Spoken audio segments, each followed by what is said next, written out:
I usually like that? I don't remember.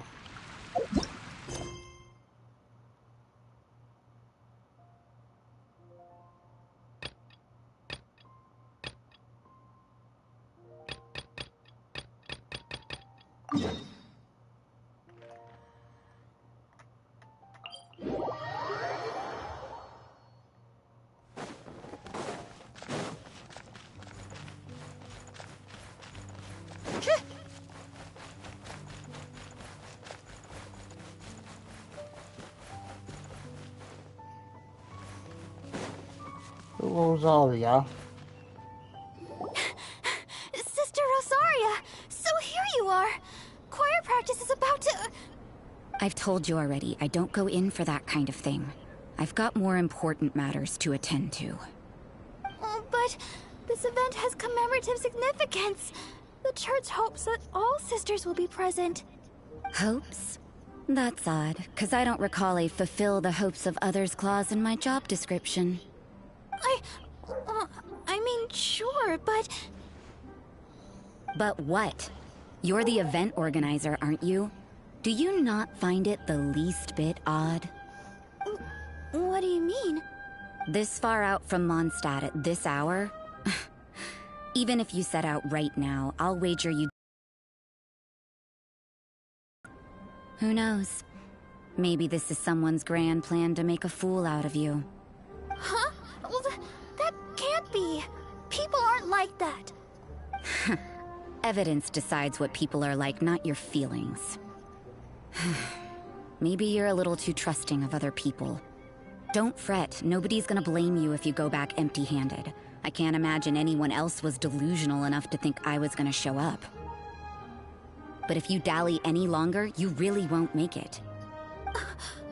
You're right. It's a very important commemorative event. If I'm late, then... right, I've gotta get going.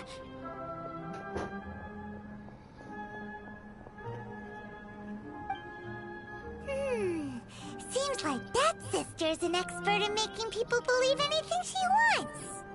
I thought I heard something. Who are you and why are you eavesdropping? Guess We'd better here we watch don't out. know her. She seems like a dangerous villain, or a trickster at best. Oh, really? I'm a member of the long-standing Favonius Church. You're an eavesdropping pixie from who knows where, and you think I'm the trickster? Wait, she heard that? Paimon was whispering so quietly. And as for this outlander you seem to be following... Huh. So it's you. The honorary knight that saved us from storm terror. Well then, given your status, I won't press you on your reasons for eavesdropping.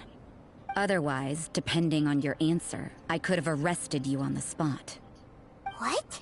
Do the Sisters of Mondstadt have the authority to arrest people now? We can't go turning a blind eye to hidden dangers, can we? Why shouldn't sisters have a sense of justice? That doesn't sound right. But Paimon can't think of a good comeback. Let's talk about you. What are you doing in the mountains?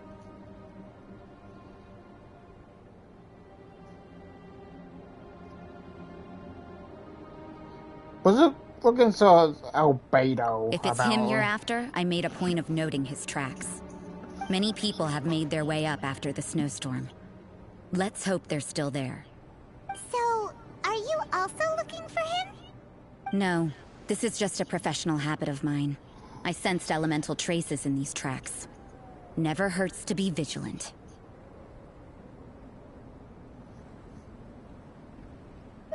I couldn't care what you think. Come on then. I'd like to see what he's up to anyway. Rosaria said there were elemental traces in the tracks.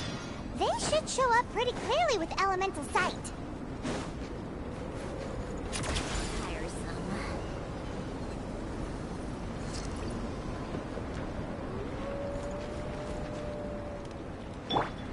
I never leave empty-handed.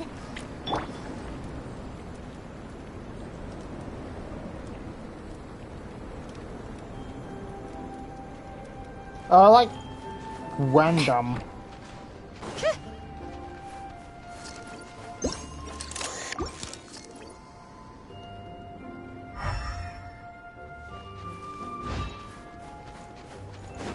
You know, little pixie, your ability to appear and disappear at will is very interesting. Yeah? After committing a crime, you'd be able to leave the scene without a trace. You're so suspicious. I'm not a criminal in your example.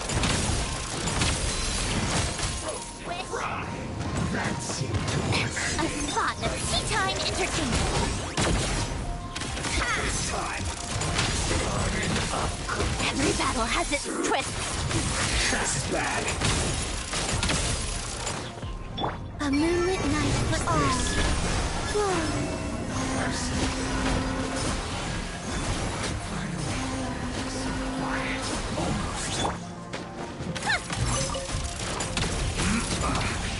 I guess this is it.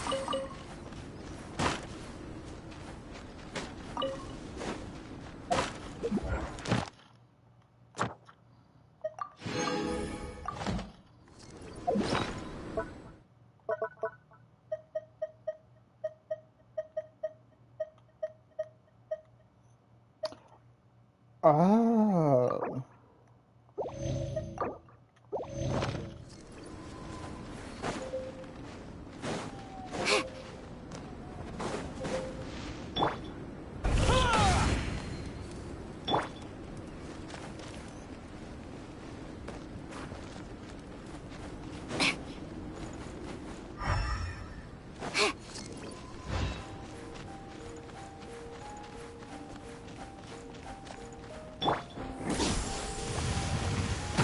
Oh god.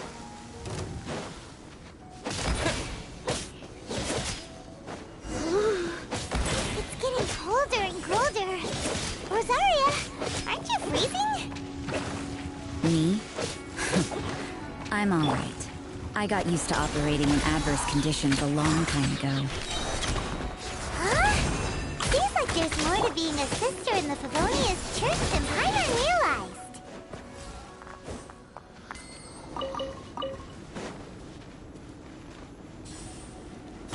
To the left, to the left.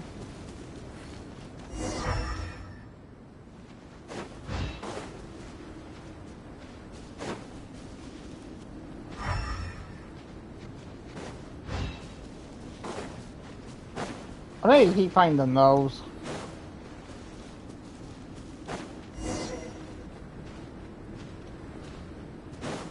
But I can clearly see it.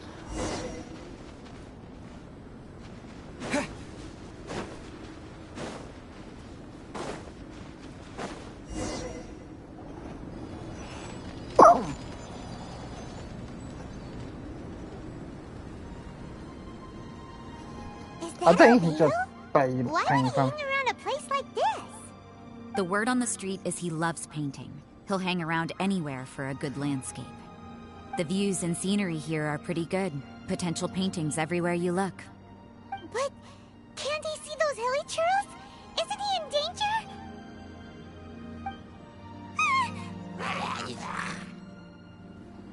Uh-oh. Looks like we startled them. Enough talk. Let's take them out of the picture first.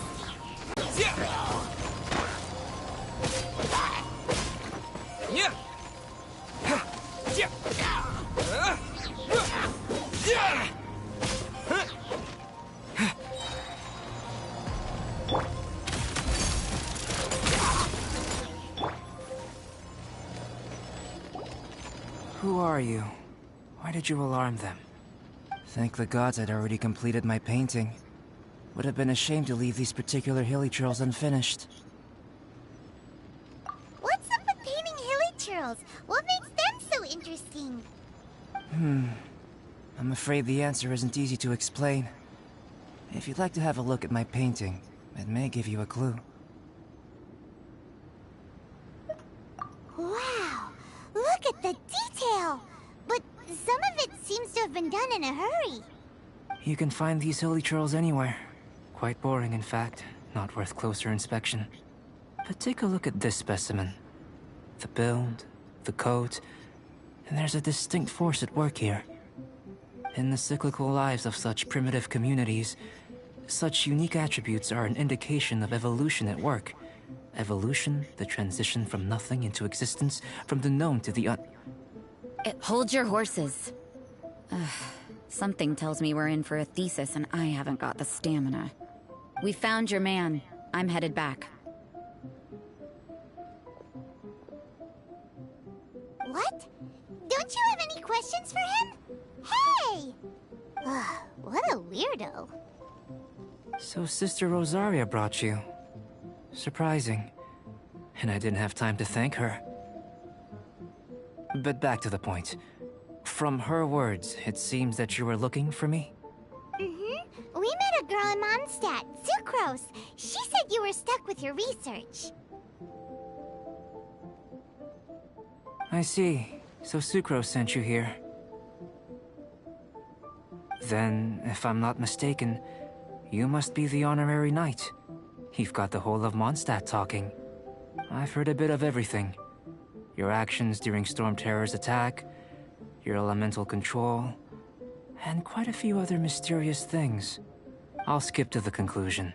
There's only one possibility after all. You came from afar. From another world, correct? Excellent. If I could procure your assistance, I think my research would benefit enormously. Forgive me. This must be confusing.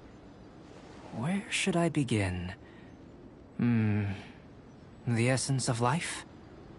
Whoa. You want to start with that? You're right. Giving a demonstration would be better than trying to explain. For example, awakening life. Breathing new life into fallen leaves.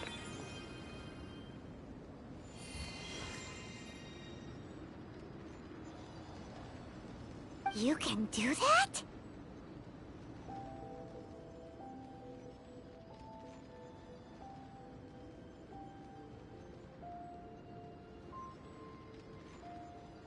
However, I have a particular seed in my possession.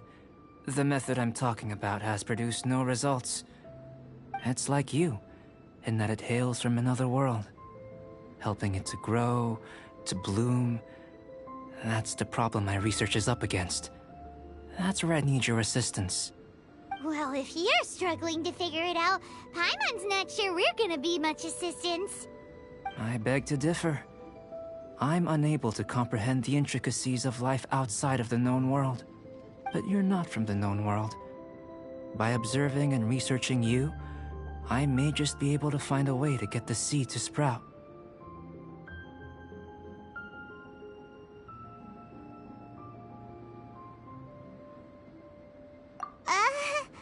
Shall we just get out of here? This sounds a little freaky. It's possible. But I will do everything in my control to ensure your safety. Time for a change of surroundings. We should be going. There's research to do.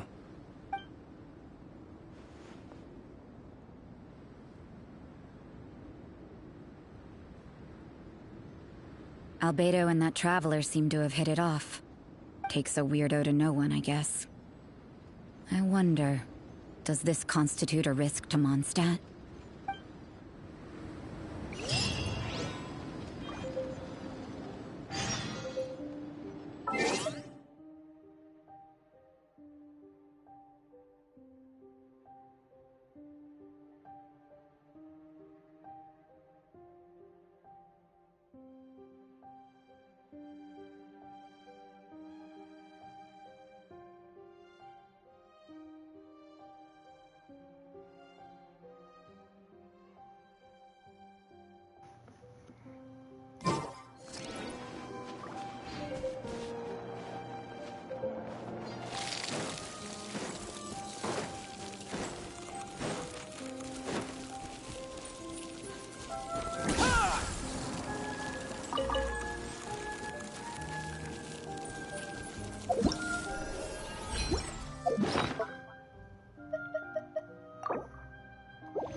by everlasting flame!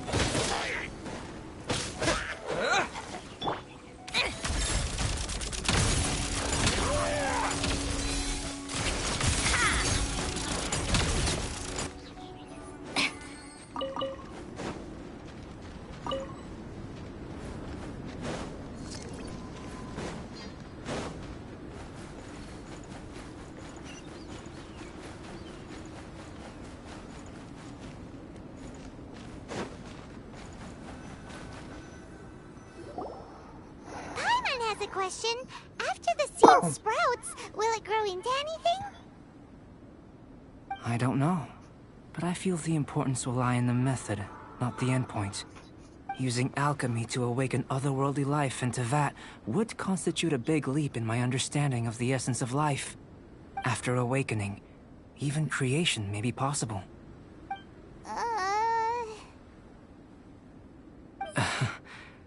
Still a little difficult to understand.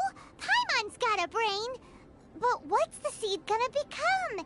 Isn't that more interesting than whatever it was you were saying?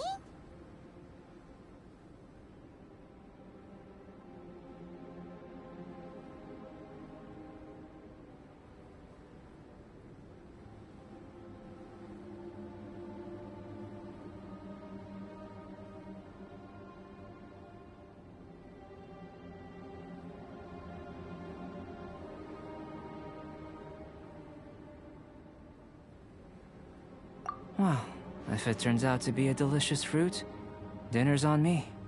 Yay! Paimon's holding you to it.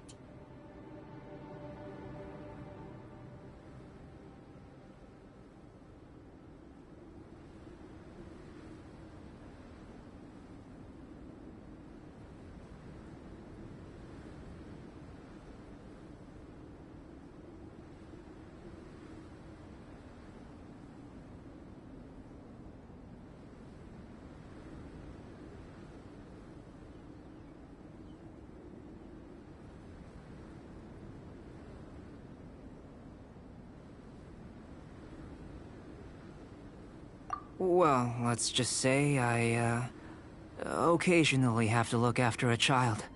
Another lengthy explanation, I'm afraid. I suppose it's one of the few non-alchemy related disciplines I'm any good at. The subject of my first research was the elements. In this world, manipulating the elements requires a vision. Though I can't see anything resembling one on your person.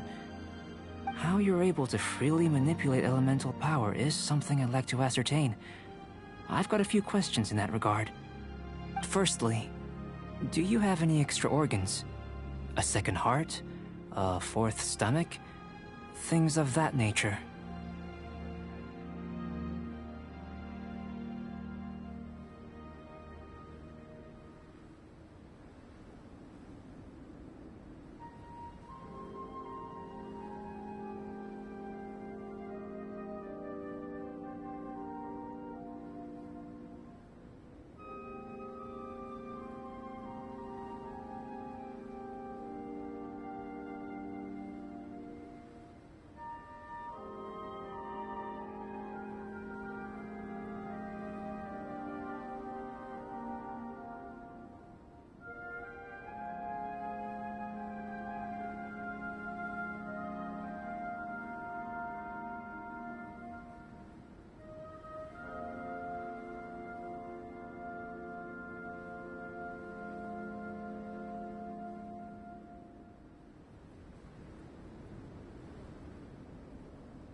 Fascinating.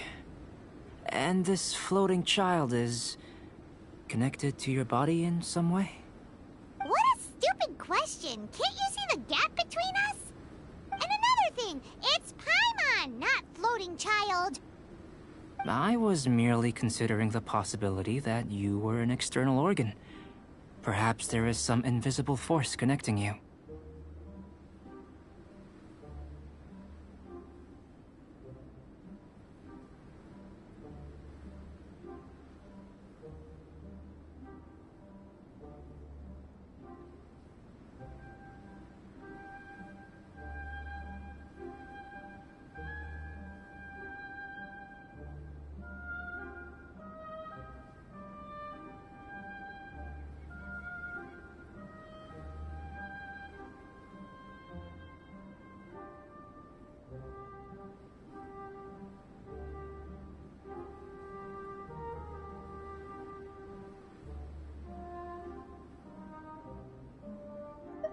Oh, that rules out that possibility.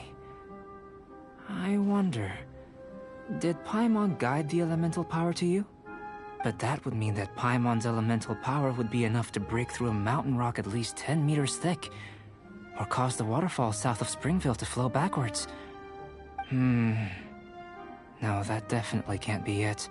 Hey! How would you know anyway?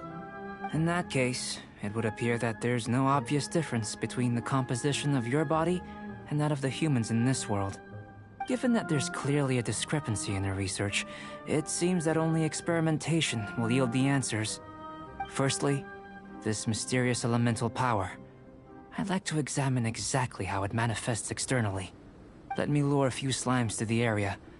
Perhaps you'd be able to defeat them, using whatever method comes most naturally to you. Huh?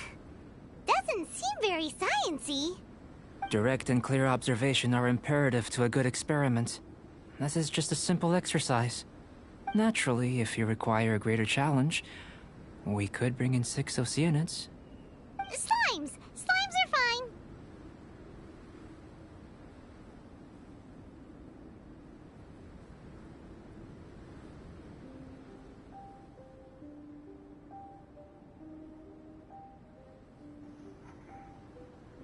Well, prepare yourself.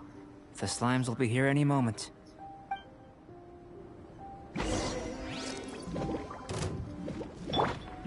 Blazing light! Yeah!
Great work.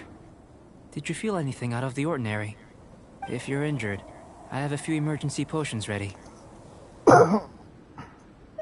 Excellent. According to my observations, the manifestation of the external elemental flow is as expected. Elemental reactions are normal. There's nothing out of the ordinary. Now that we know that the external flow is manifesting normally, let's test the internal flow. Internal flow? How do you test that? It's very simple. I can use alchemy to create a potion that will extract elemental power. If the elemental power is stored or accumulated physically within your body, this potion may elicit an elemental reaction.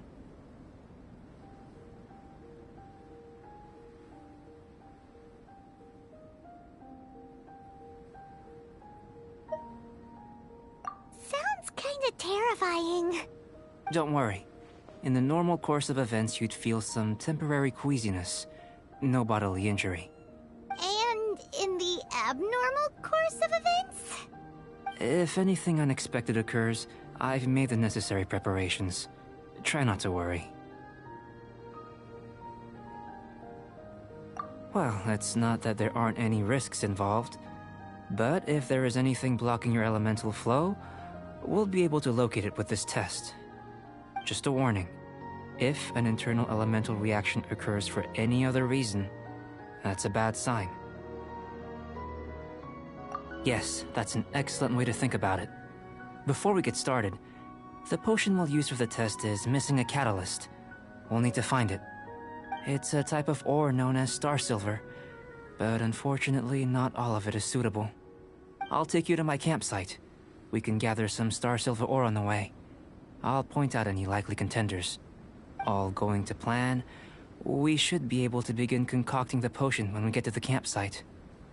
Paimon's still got a few safety concerns, but it seems like there's a silver lining. Let's Let's keep our eyes open.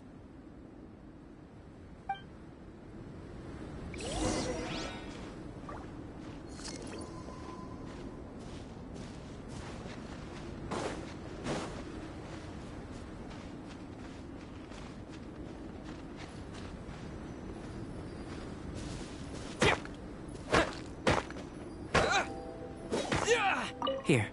Should do for catalyst purposes.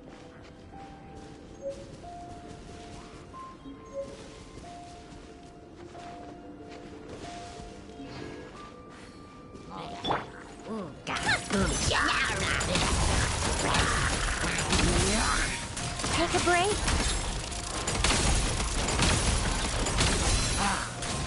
Come on, keep up.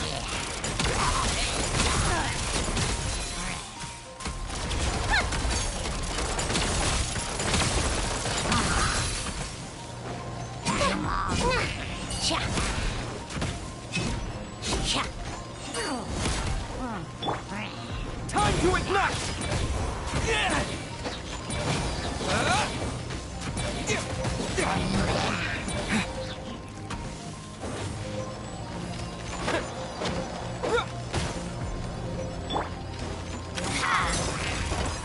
What a joke! How tiresome. You'll regret that! Got a death wish? I never leave empty-handed. You're my target! Come on, keep up!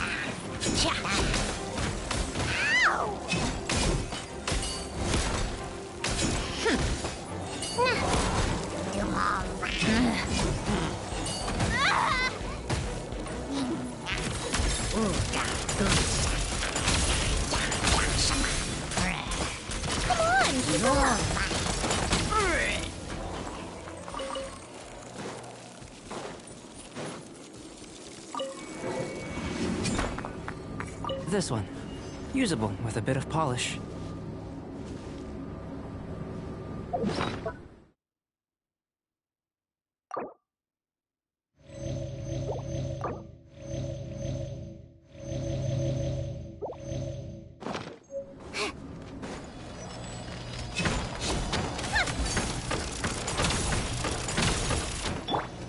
A new dawn rises! What luck. This should be enough. My campsite is just up ahead. I'll lead the way.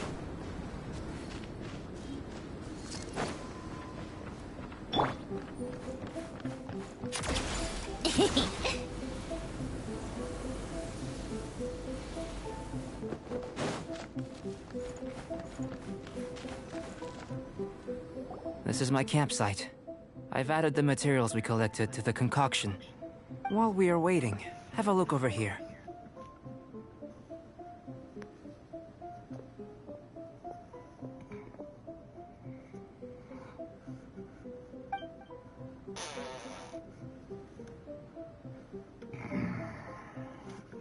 My assistant Timaeus here is helping me with my research. I'm guessing you may have met in Mondstadt already. Hello! I've just gotten hold of the data from your experiment. The report is already up on the board there. Whoa! Look at all the data! You got all these results from one slime battle? I wouldn't call them results, inferences, and a few daring guesses perhaps. I think the most rational direction would be to expound on the phylogenetic relationship between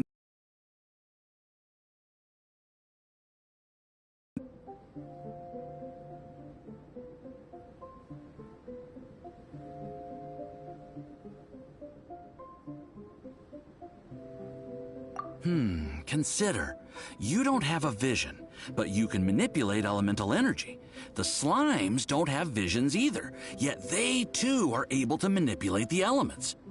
Following this line of thought, I'm sure we'll be able to establish a basis in fact.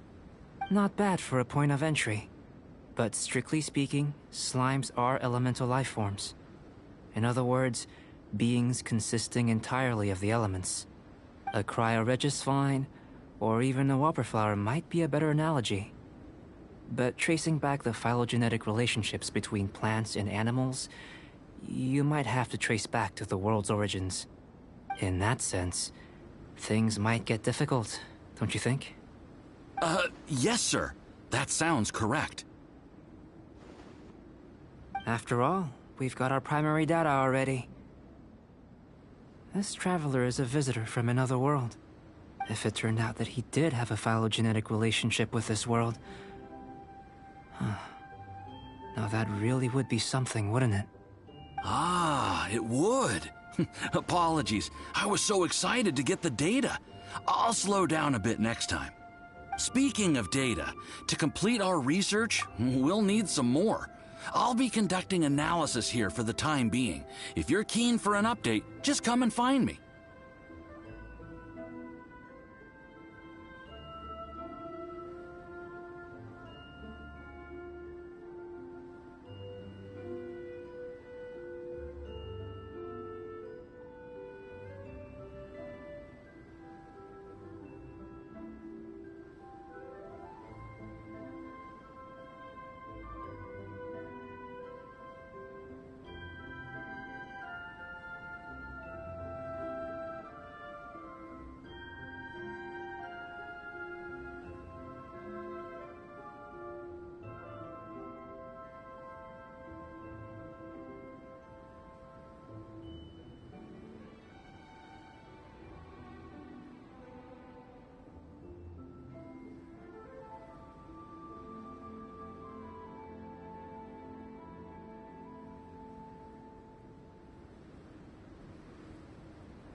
Ah, Great, I'll leave you to it.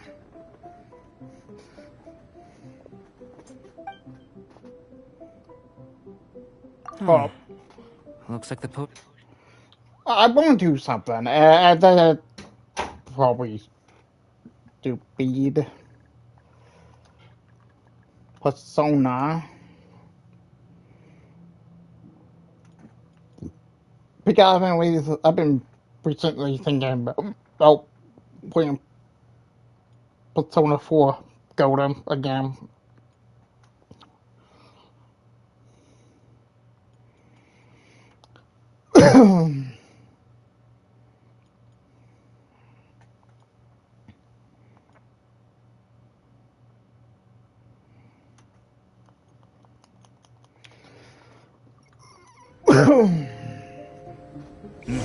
in line with my expectations.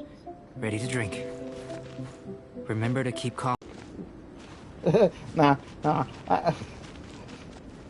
Tomatoes.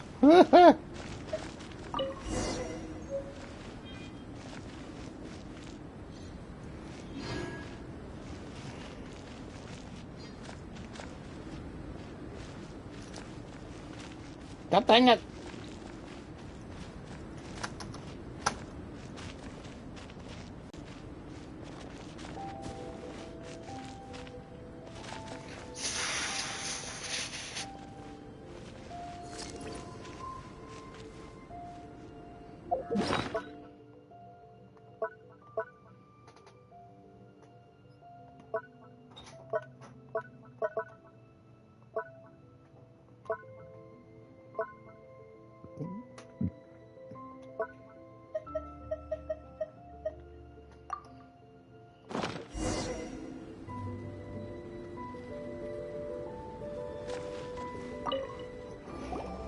Tasty? You've got a funny look on your face. You said you tried some already. You sure it was ready? What happened to him? Oh, this was the result I was expecting. And a very positive one at that. This potion channels elemental power into the body. Under normal circumstances, a repelling reaction is to be expected.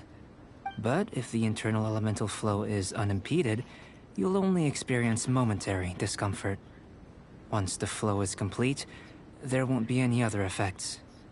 So you knew you'd be sick and still drank some? It was my own concoction, of course. Only natural for me to be the guinea pig.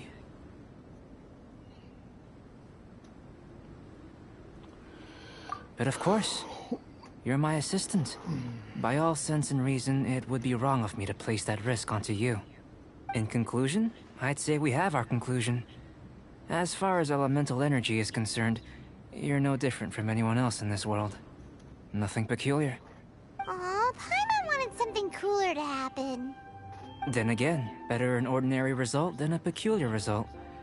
Peculiar results have a tendency to be of the undesirable variety. The good thing about ordinary is that everything is an object of reference, and everyone understands you. People are the same, they can understand, empathize, encourage, and support one another. When you're sick, a doctor can diagnose you because they are you. When something goes wrong, you can ask people who've made the same mistake for their experience because you are them. But a peculiar person, they don't have much recourse for the things we take for granted. The essence of their life is fundamentally different. For example, a human can't understand the life of a pyroregisvine or an Eye of the Storm. Have I explained it clearly enough? To sum up, this has been a positive outcome. Going forward, you can use your elemental power without fear.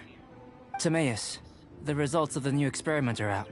If you could see to collating them, Just a moment, sir. I'll handle it. You gave me a lot to consider. Really stretched my limits. I'm thinking a lot clearer now. Having you down as an animal wasn't very precise of me, but starting with the premise of an elemental life form, now that was... Not bad. I think it's an interesting line of inquiry. Whatever the truth of the matter, I'd like your research at the fore as opposed to my judgment. You can count on me, sir.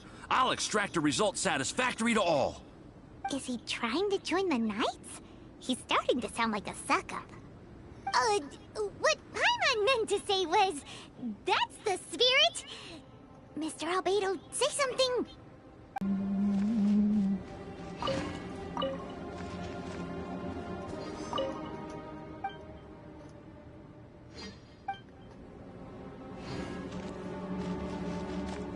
An elemental life form from another world. As soon as we have strong evidence, this may end up subverting a lot of alchemical theories. Albedo's research will see huge progress.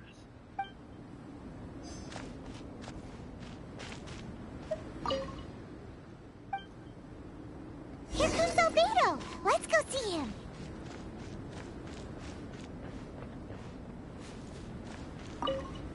I'm back. Did you see anything interesting? Not to worry.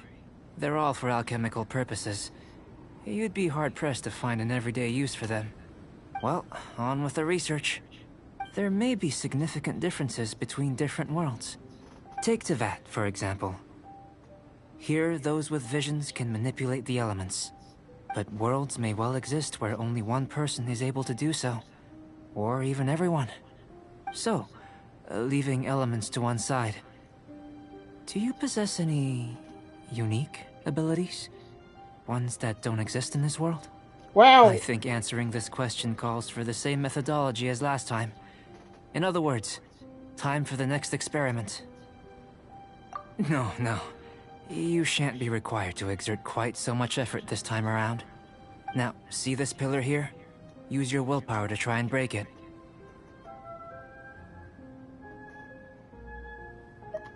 You think Paimon knows how to do that stuff? no. Was your best effort? Well, can't be helped, I suppose. Have you tried using your elemental power with food? I don't mean for cooking, as such. Rather, channeling your power into the ingredients themselves. I'm curious to see how the taste and texture respond. It may even help with proliferation. I suppose I have a curiosity for things that others find surprising. Anyway, why don't you cook us up a sunshine sprat? I've just finished preparing the recipe. Cooking? Paimon was looking forward to more mad scientist stuff. Not only is this recipe a staple for me, it's also worth experimenting with and highly nutritious. Paimon bets you're just hungry. That does sound yummy, though. Okay, Paimon approves. Good buddies are always on the same page. I'll leave you to it then. Looking forward to the results. If there's anything left over, maybe Timaeus can finish the last morsels.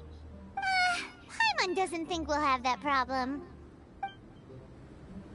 How are we gonna channel elemental power into the food?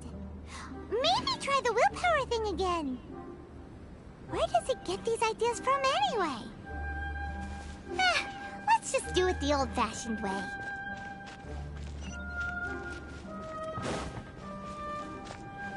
That was fast. Looking forward to testing the results.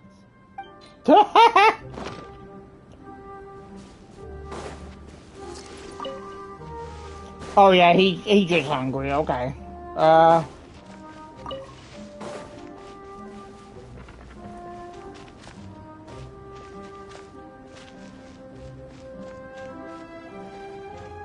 What's a cooking pot? Oh, I'm crazy.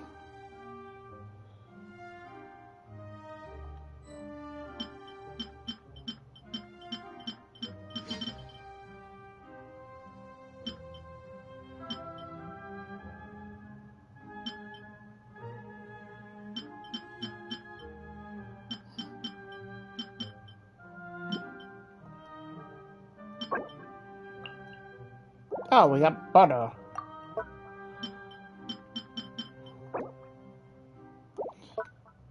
And of course, I need 3 butter.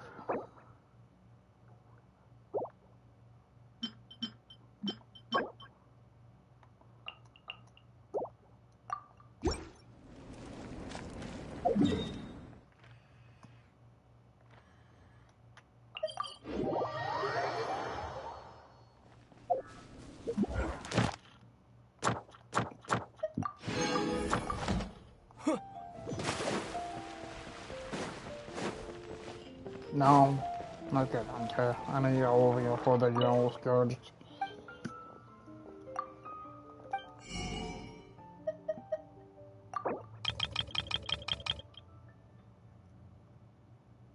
I need butter for a lot of stuff, now that I think about it.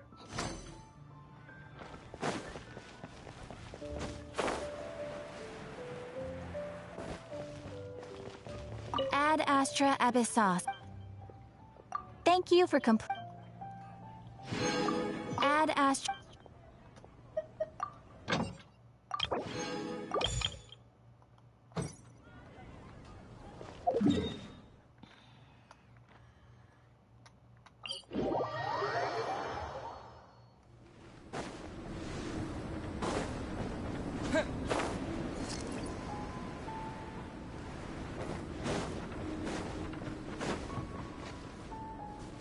That was fast.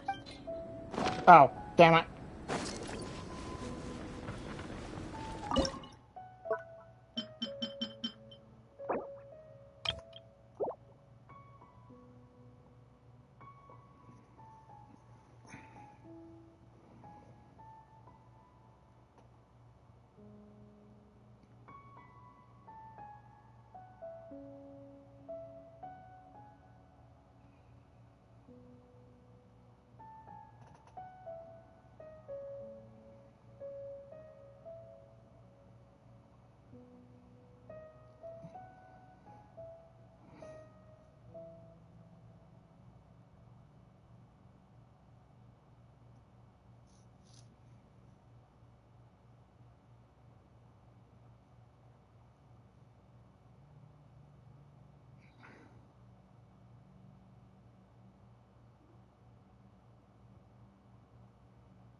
was fast.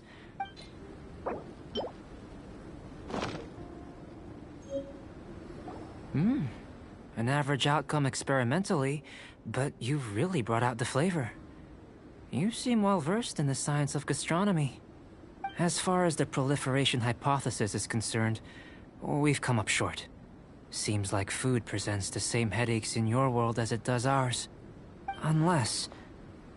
could it be that the natural laws of this world are limiting your unique abilities? We just didn't know how to channel elemental power into the food. It's a little more complicated than adding herbs and spices, you know. Not to worry. At least we put some food to good use. No need to feel disheartened.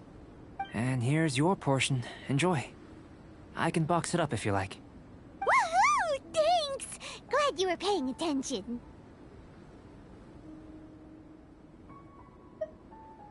I can tell that you're good friends. Paimon was keeping an eye on you and your safety during the whole experiment. Not that Paimon would have been able to do much if things had gone wrong. But anyway. Hey! You were being nice a second ago! But you do have tasty recipes, so Paimon forgives you. And you're right, we are good friends. You have good friends too, right? Good students? Yes. I'm fortunate too, I suppose. Anyway, moving on to the next experiment. There are all manner of alchemical items here. Keeping them in their proper place is a challenge at the best of times. A while ago, I had the misfortune of misplacing a batch. I managed to retrieve the majority, but 2 vials have been evading me. Animal crystal fly elemental extract and electrohypostasis powder. Paimon's barely finished eating and you want us to go gathering again? Don't worry if you can't locate them. I was planning to replace them anyway. Though finding them would save me the hassle. If you had, say, a superpower, like night vision or vibratory sensing, lost property would be a thing of the past. I must have dropped them somewhere in the area where you were looking just now.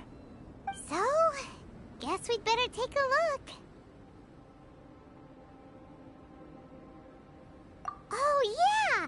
You could use elemental sight!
This must be electrohypostasis powder! The extract of an animo crystal fly can only be animo elemental energy, right? This has gotta be it! Still in one piece! Good thing the vial's so strong! Goodness, you managed to find them. Incredible. 1,000 thanks. I'm wondering, this elemental sight, this is what allowed you to locate the items and find me here on the mountains, correct? Yep! Guess it does sorta count as a superpower, huh? Unfortunately, though elemental sight is seldom seen, it is not unheard of in Teyvat. Only a never-before-seen otherworldly power would be of benefit to my research. You mean, we failed again?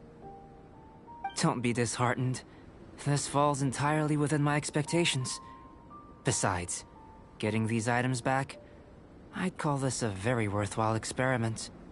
I have to commend your deduction that the items would contain elemental traces. Right then. Up until now, our research has focused on your otherworldly identity. Our research on your identity as one of us is just beginning. In essence, the differences between humans are reflected in our intellectual and physical capabilities. Let's start with physical. Looking out from where we're standing, can you see what Sucrose is doing?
And if you jumped from here and landed on that cliff, the one over there, could you see her then? So what about if you planted a single blow on the mountain face here, and it burst into a million fragments? Then could you see her? Then I shouldn't get too excited. Still, we'll gain a more thorough understanding with an experiment. I know of a location that will be perfect for a physical test. Please, follow me.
Honed in flame!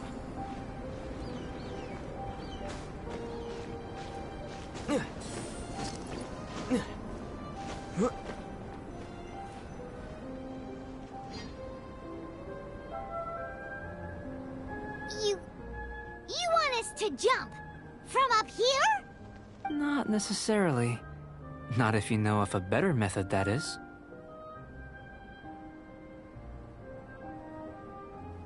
Whichever method you choose, the experiment will end when you reach the opposite shore of the lake. I will factor the time expended and your top speed into my comparative analysis. The opposite side of the lake. So, we're gonna be swimming? Without limitations, we complete tasks intuitively, using the method that seems most rational to us. Some of us would be unable to stand the icy waters. Others might find the whole thing rather refreshing. No matter what choice you make, it's all a part of the experiment. For me, every detail is invaluable to the research. Then if you would, please, I eagerly await the results. Wait a minute! While we're busy testing, what exactly are you gonna be doing? Me? Recording data, responding to risks, providing, emotional support. So if we do decide to go swimming, you gonna dive in with us? No. Unless you're thinking of conducting competitive research? Oh! Forget Paimon said anything.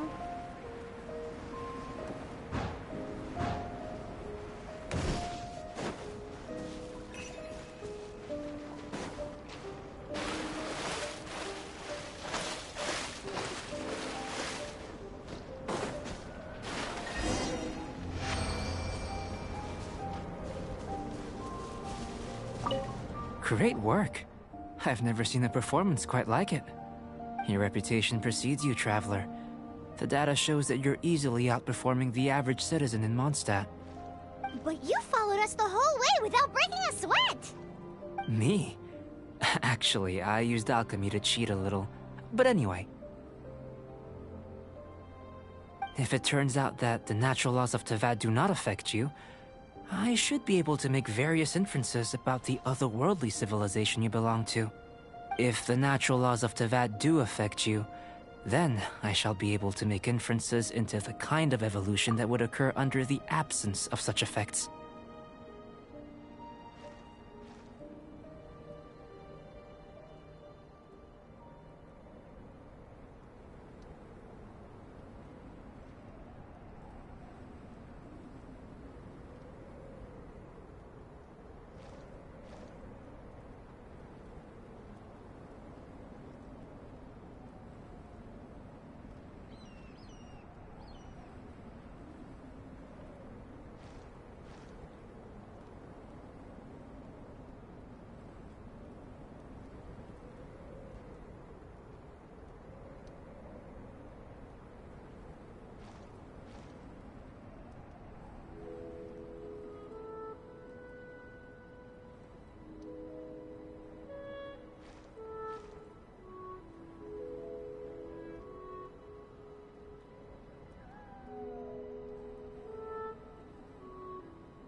The innumerable possibilities that this could present, the captivating insights, it would be something to savor again and again.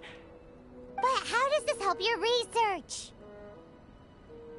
You've helped me to unravel many of the problems that were holding it back. When we return to the campsite, I should be able to show you something interesting. Oh, is it wait.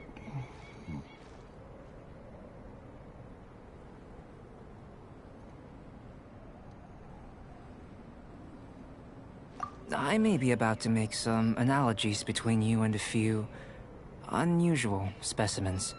I hope you won't be offended. Gold, petrified trees, a sun 8 times the size of our own. The essence of the investigative process is enthralling, but such feelings are inevitably fleeting in nature. I'm willing to pour all my energy into research, and yet specimens are finite. As the unknown transitions into the realm of scientific understanding, the feeling of enlightenment is lost. All these things that start out as objects of fascination end up possessing the prosaic mundanity of a sunsetia or a sweet flower. They cease to be noteworthy. Oh, so that's why you wanted to paint those hilly turtles? Because you got to see something new and interesting and the differences between them? Precisely. To quote my exact words from earlier, these creatures are, for the most part, quite boring, not worth closer inspection. There is precious little about them that serves to pique my curiosity now. So after all these experiments, are we gonna be, like, boring to you? Like some basic draft of a sketch? Of course not. You have been of great assistance to me, and I will remember this friendship for a lifetime. Now, before we head back to the campsite, there's one more experiment. Intelligence. Follow me. There are some other ruins nearby.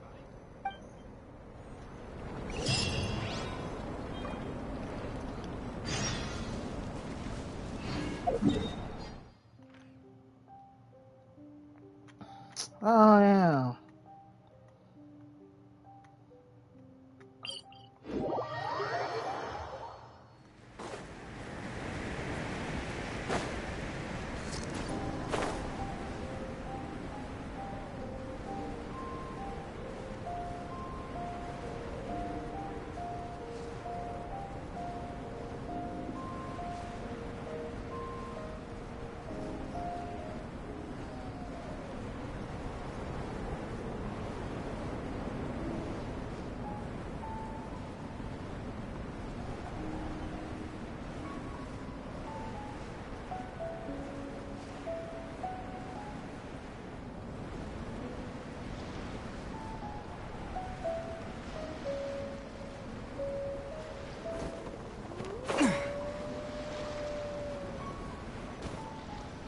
I imagine you must have encountered more than a few conundrums during your travels.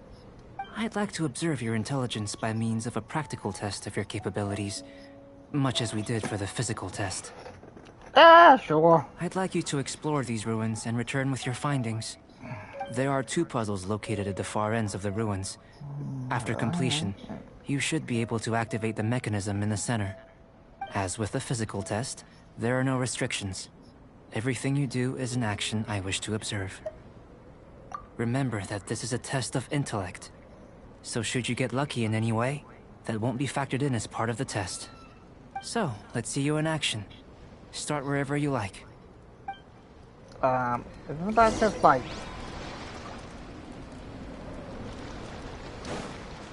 Sealy like these are a common sight in the mountains. Returning them to their rightful places is up to you. What's a ceiling at? Oh. Ooh. It's a complex environment, so proceed with caution.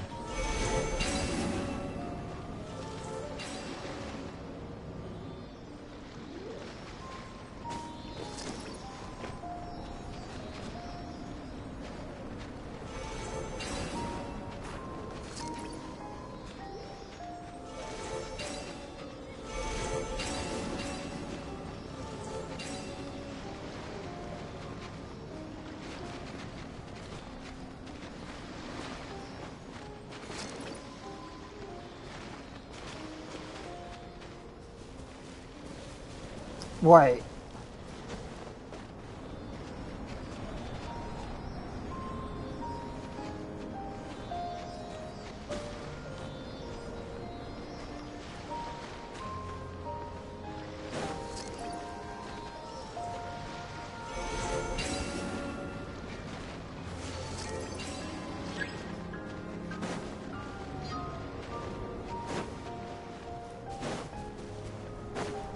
Okay, so where are the Sealies?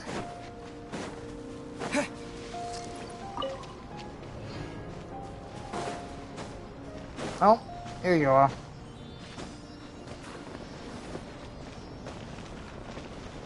And then the other one up there.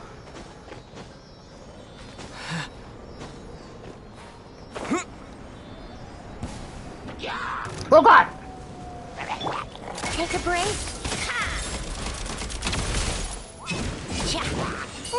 You'll regret that!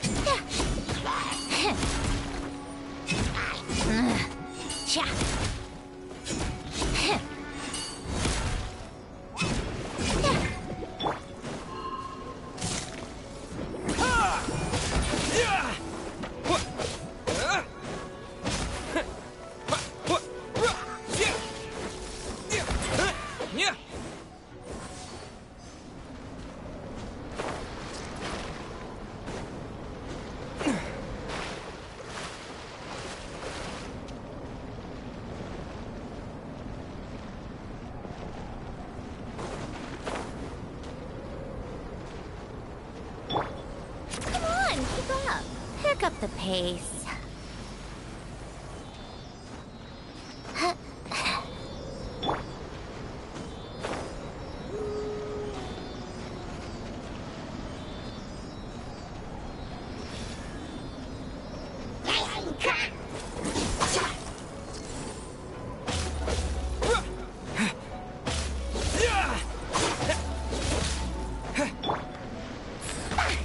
Hand it over! Smash and grab!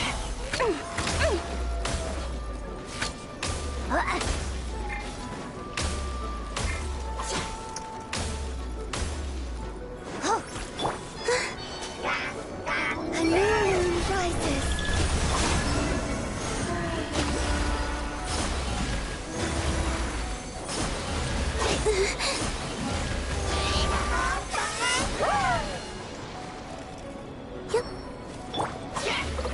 Blazing light!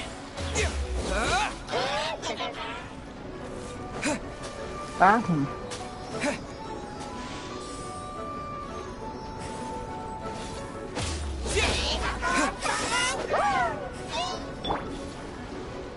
You're not going anywhere! I never leave empty-handed!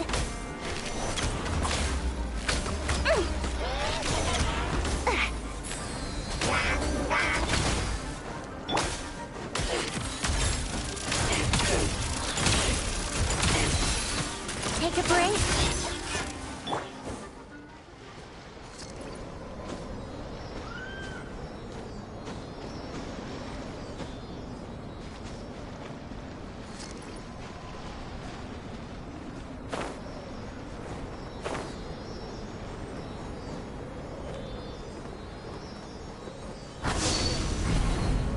It should now be possible to activate the central mechanism.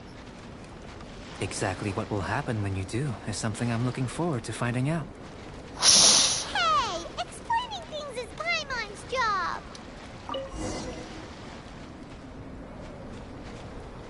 Oh, seems that the water level has suddenly decreased. We should be able to see what's in the water now. Let's have a look. Symbols. Ah. What's this? I feel like I've To the seen best these of my before. knowledge, these belong to a script of some kind. They can be found all over Teyvat, but they've never given up their secrets. There's still a lot to learn about them. And as for why they should ever have come to rest here, a true mystery. Let me make a copy first. I'll make time to go over them in greater detail after our research.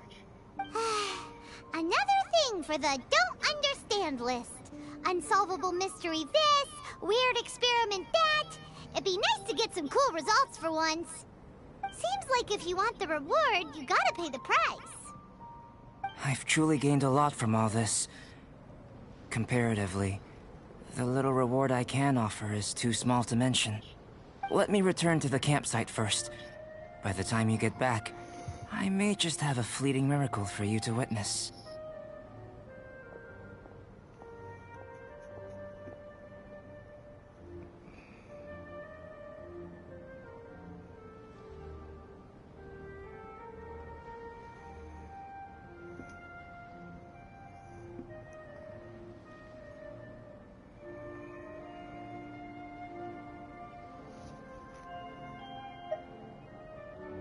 Paimon's kinda looking forward to seeing the results of all this brain ache.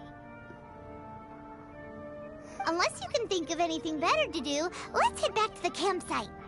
Not so fast. Ah! You're not leaving until I'm convinced that nothing dangerous is going on here. You didn't leave the mountain? I most certainly did not. And I've witnessed everything that you and Albedo have been up to. I must say, you let your guards down. Or maybe you were drawn in by his compelling-sounding hypothesis and friendly demeanor. Taking orders from a complete stranger, drinking anonymous potions, participating in all kinds of strange experiments? I'd sooner believe you were tricked than that you would be so naive. Or perhaps, you were colluding from the beginning. Sister Rosaria's guard's so high, she can't even see over the top of it. It doesn't matter what you think. He could be a saint for all you know. But I understand him a little better than you, Outlander. I'm only concerned with one thing. Whether his alchemy has transformed you into something more sinister. I'm a No way way! faster. Paimon would have sensed it. And anyway, he didn't even use any alchemy. With an alchemist of his level, you wouldn't sense a thing. In any case, I'm not about to let a potential threat back into Mondstadt. So, what are you gonna do?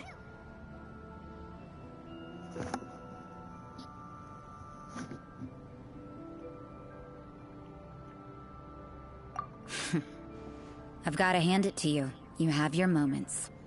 If I can be sure that nothing you came into contact with is dangerous, that's good enough for me. I've investigated everything else. The only items left on the agenda are these symbols. But we don't even know what they mean. That much is true. Not to mention, seems like there's nothing more to them. But for insurance purposes, I'd better make a copy. This is now a location of interest. Regular patrols should be set up here. Now then, all things considered, I deem that you pose no immediate threat. Which is what I was hoping.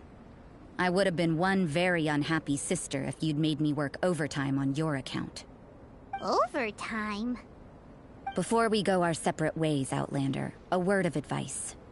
Don't be so quick to trust Albedo, and don't repeat the same mistakes that you did this time.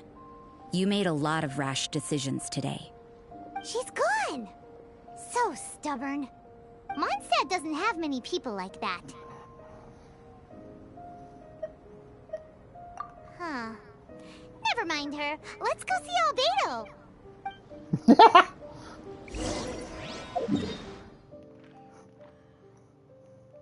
I don't think Rosaria understands how helping people works.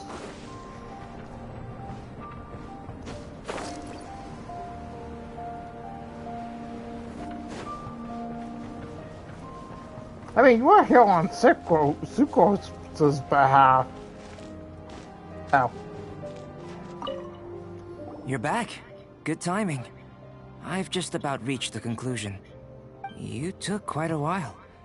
Did you get held up on the way back? No, we're quite literally by assistant all that. I wouldn't worry. She's just doing her job. Time for the results. We got a myriad of data today, and it was very difficult to finish all the research in one go. But the integral preliminary conclusion that I can offer you is... you're very much like a human from this world. You couldn't tell that just by looking? We spent all day working our butts off for that? Please, I understand that this may have seemed self-evident to you, but in fact, nothing in this world should be taken for granted. Have you ever considered that the world of Teyvat may have a natural hostility to Outlanders? I ain't got it though. I mentioned the natural laws of this world. You're able to converse with me here without consequence, and nothing seems amiss. But it's arguably a small miracle. The only other life form that, like you, has come here from afar is the seed that I mentioned. Under the effects of Teyvat's natural laws, it isn't even able to sprout, let alone bloom. But after I observed you, I had another idea. Imitating you helped to inspire my alchemy. And so... Whoa! It looks like something's appearing! the transition from nothing into something, from shoot to stem, and now to fruition. Is not nurturing otherworldly life also nurturing the world itself? Aww.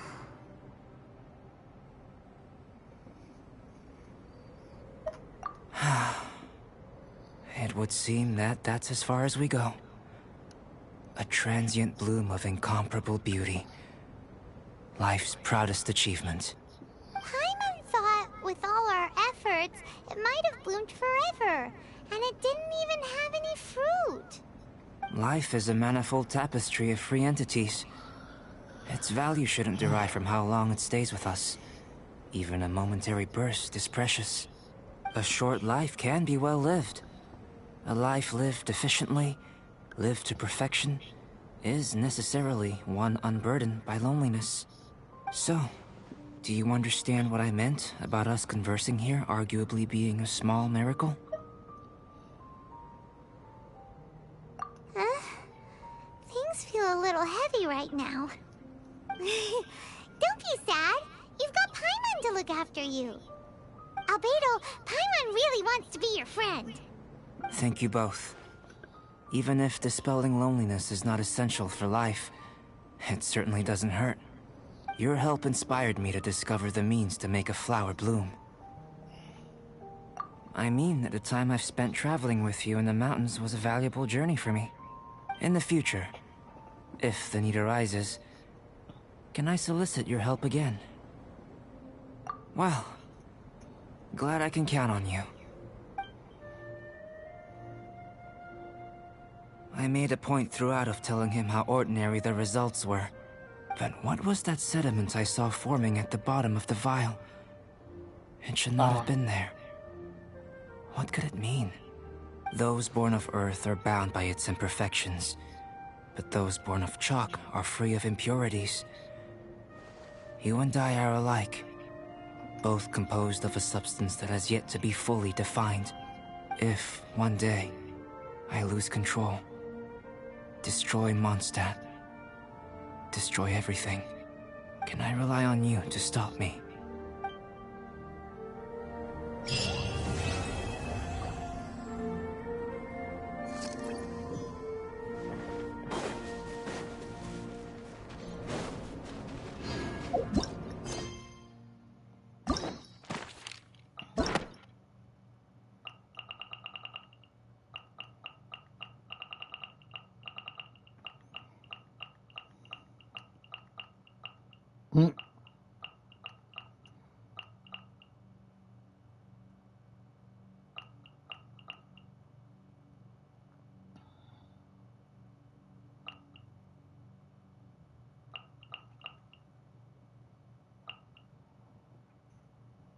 That would be like, well, maybe during the Volca, but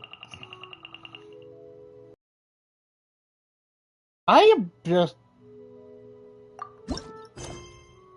concerned about how to deal with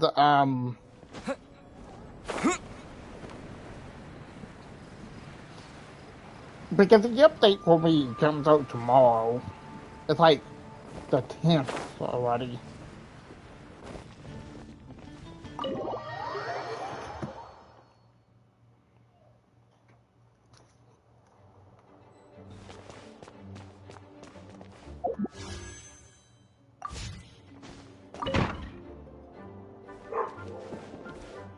Jane!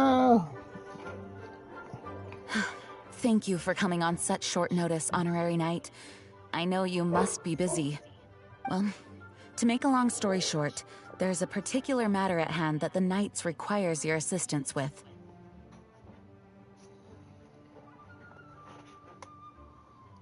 Sound like typical magazine. Yes, it has been one thing after another recently.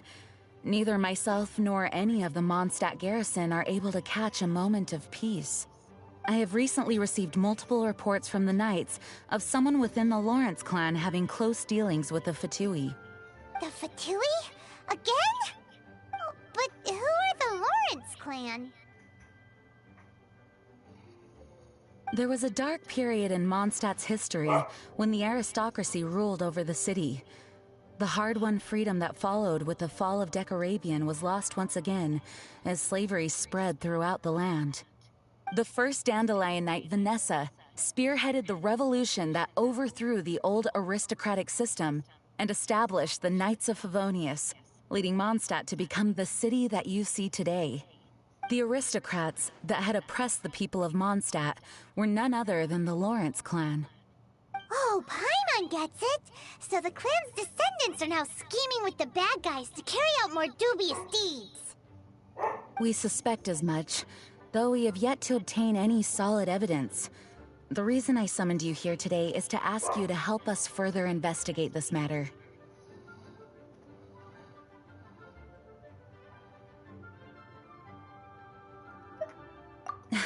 Unfortunately, the Knights of Favonius and the aristocracy have been at odds with one another for as long as I can remember.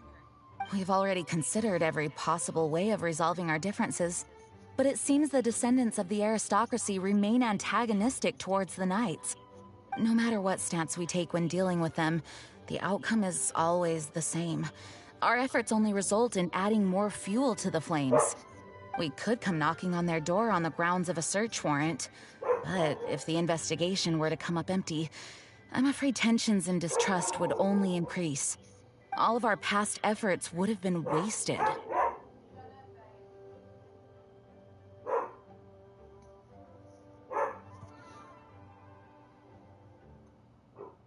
You are in fact the best candidate to represent the Knights of Favonius. But you need not emphasize your role as the honorary knight. You're a traveler from a distant land, and you can approach the aristocrats in this way. Once you come to friendly terms with the Lawrence clan, you should be in a good position to learn more of their possible connections with the Fatui. Whoa, leave it to Master Jean to come up with such a thorough plan! Perhaps such plans have become second nature after all the diplomatic issues I've dealt with. The name of the Lawrence clan member in question is Schubert. Lately, he can often be found strolling near the northern city walls. It is said that he is difficult to get along with due to his temperamental disposition, but if we approach him calmly, then things should go off without a hitch. Thanks again for your help. If you run into any snags along the way, I'll do anything in my power to support you.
Schubert can be quite touchy, so it may not be easy to get along with him at first.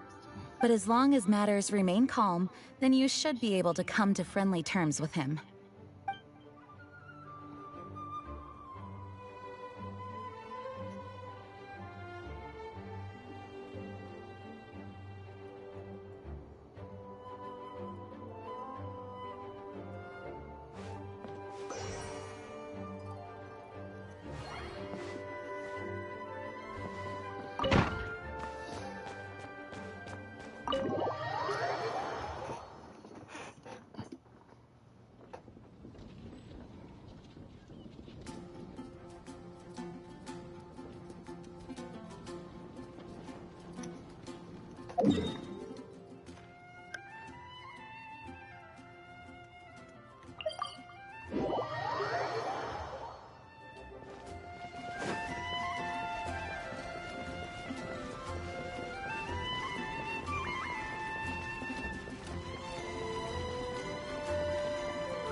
Who are you? Hello, we're here too. Hello? Yeah, what's wrong? What's wrong?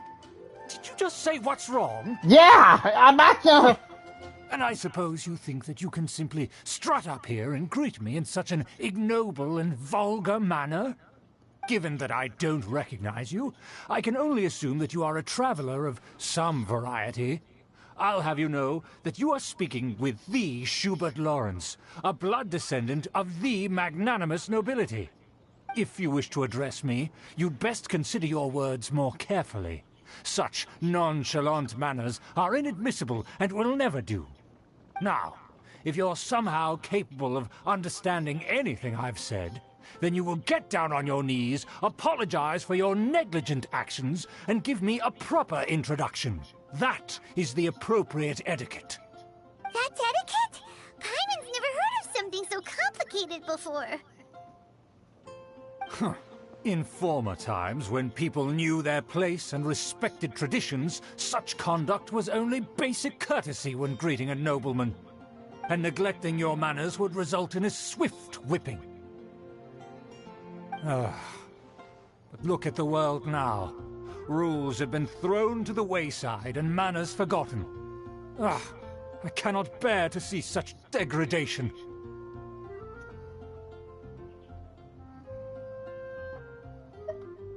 What did you say? You dare question the dignity of the nobility? I'll have you know that though the Lawrence clan is in decline, myself and others of noble blood are looking for a chance to restore our rightful honor. Just look around. The people are unruly and undisciplined. I, however, strive to retain the elegance and etiquette of the nobility. After all, we are of a completely different breed by birth. Save your words. I find your manners and bearing repulsive. I have nothing to discuss with the likes of you. Besides, I am in no way obligated to instruct commoners on basic courtesies. Now I have more pressing matters to attend to. I'll take my leave. So this is what Master G meant by difficult to get along with. Let's head back and talk things over with her.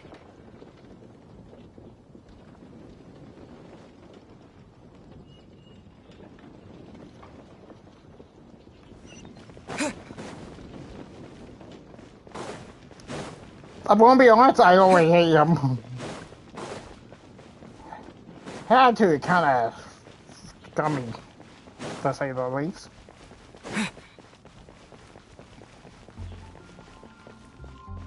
Why is it? You know, I'm not gonna question it.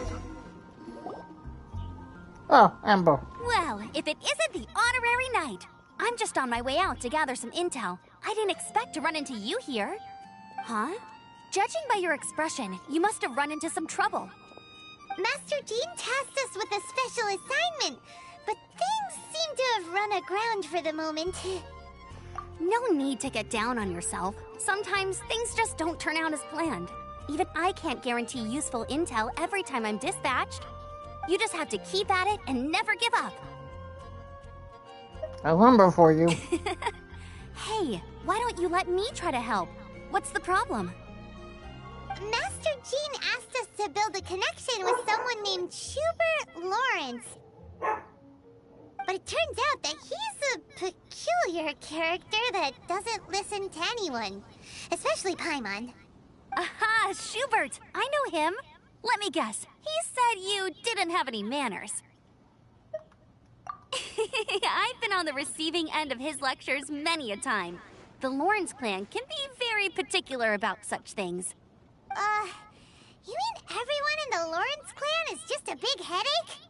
As aristocrats, they believe there should be a certain distance between themselves and common folk.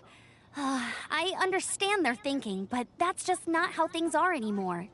However, there is one exception among the Lawrence clan, my good buddy, Eula. Buddy? That's right.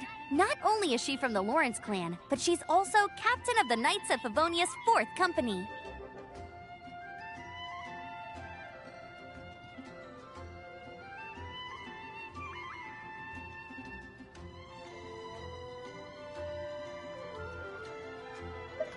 Eula is special. She's not quite like the other members of her clan. She has her own beliefs and it shows. In other words, she doesn't really adhere to the strict rules and conventions of her family. However, she's still quite knowledgeable about dealing with the Lawrences. I'm sure you'll see what I mean if you meet her. That's strange. If Eula is a member of the Lawrence clan, then why would Master Jean choose us for the task? Couldn't she just ask Eula? Well, it's a little complicated. Basically, the Lawrence clan has frowned upon the fact that Eula joined the Knights. Her family members don't particularly care for her. In their eyes, Eula is nothing but a traitor to the family.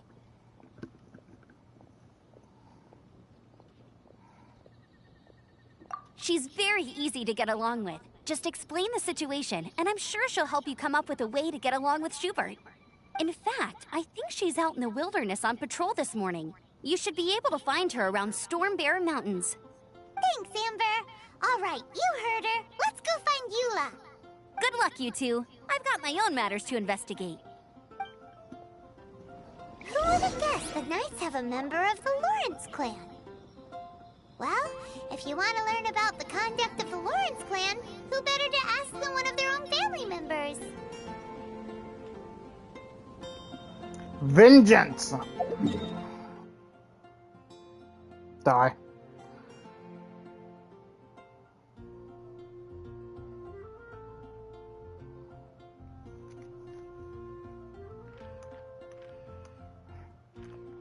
Oh, when it said... Oh, Bella. Sorry, I confused that with Storm Terror.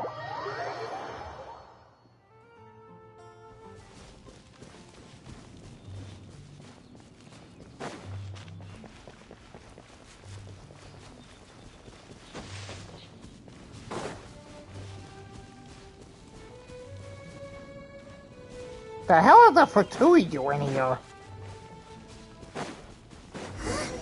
The Fatui? What are they doing here? Is that why Eula was sent on patrol here? Let's fight first and talk later.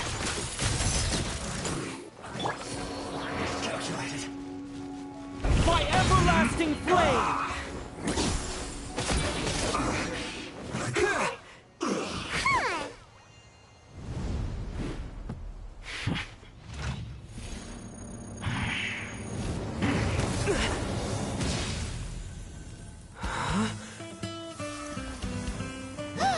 Hello.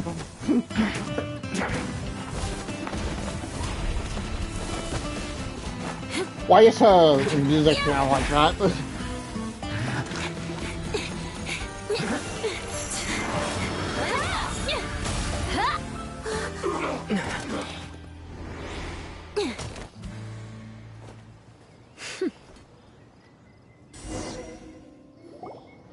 You don't think twice before reaching for your sword, do you?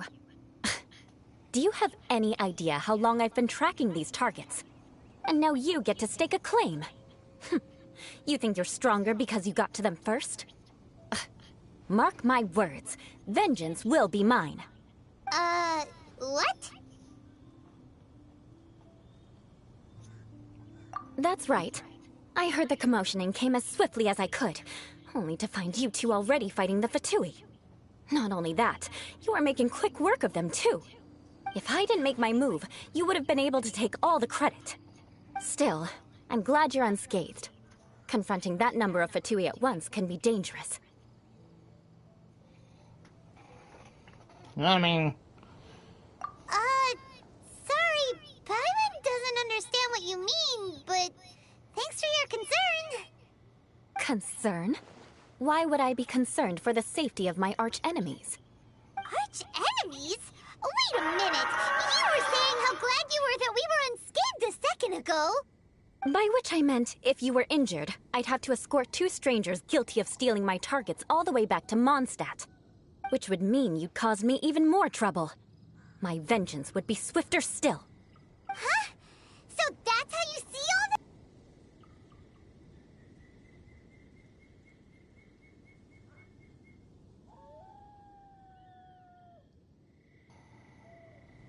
Yes, that's me.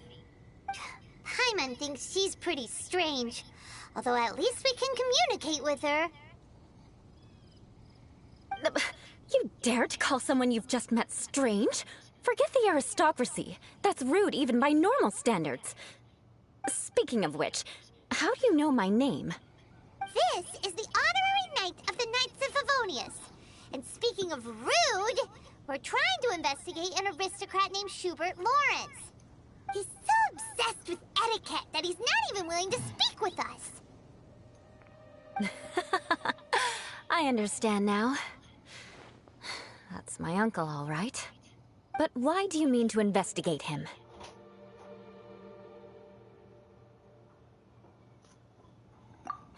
I see. You have some nerve to faming a family member right in front of me. I will have vengeance for this too. No! This is an assignment from Master Jean! It's just an investigation, that's all!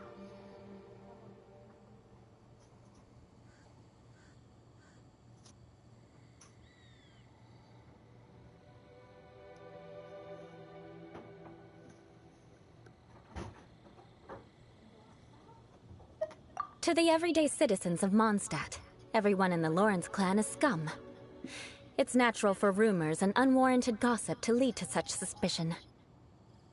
Hard to avoid such a reputation when you're known as the ruthless rulers of Old Mondstadt. Oh, so that's what you think of me? Yet another transgression to avenge. But didn't you say it first? Oh. Curious. We've only just met, and you've already given me 3 causes for vengeance. It's been a while since I've encountered anyone as interesting as you. I'm confused. I assume you need me to teach you the conduct of the Lawrence clan. Only then will you finally be able to communicate with my uncle, correct? That's right. Amber told us to come and talk to you. Well then, let's begin your training immediately. It'll be easier to train when we're back in Mondstadt. We'll require other people.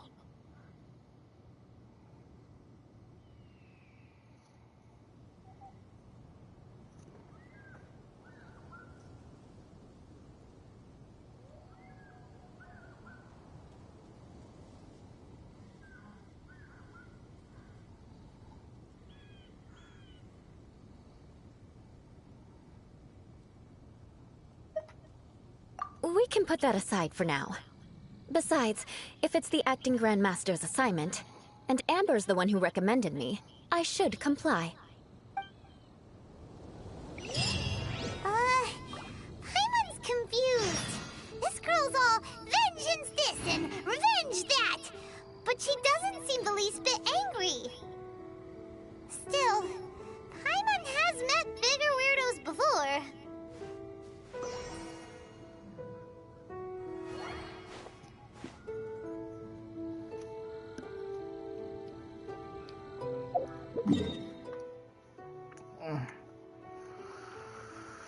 Ah,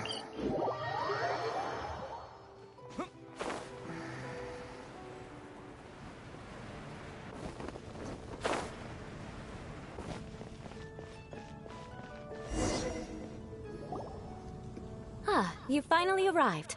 There's no time to spare, so we'll begin with our first lesson. Wait, hold on. There's something we need to clear up first. Otherwise, it'll keep bugging us.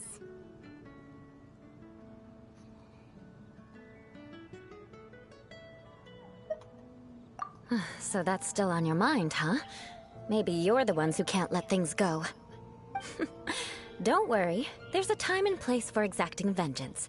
Besides, I'm not in the mood for any right now. Best save it for later. You need to be in the right mood for vengeance. I already have a long list of vengeance to exact. Even if I wanted to begin now, I'd have to start in the right order. Who knows how long it will be before I get to you? Well, if you have so much to take care of, wouldn't it just be easier to give us a clean slate? Absolutely not. Stealing my targets, calling me a ruthless ruler, and suspecting my uncle. All worthy of vengeance in my eyes. But you needn't worry, at least not whilst we're investigating this matter. I'm sure you're familiar with the phrase, a man of moral integrity fears no slanderous attack. If Uncle Schubert didn't commit any wrongdoing, then any such investigation will prove fruitless. But if he did commit a wrongful act, then he should bear the full punishment. I'm sure you understand.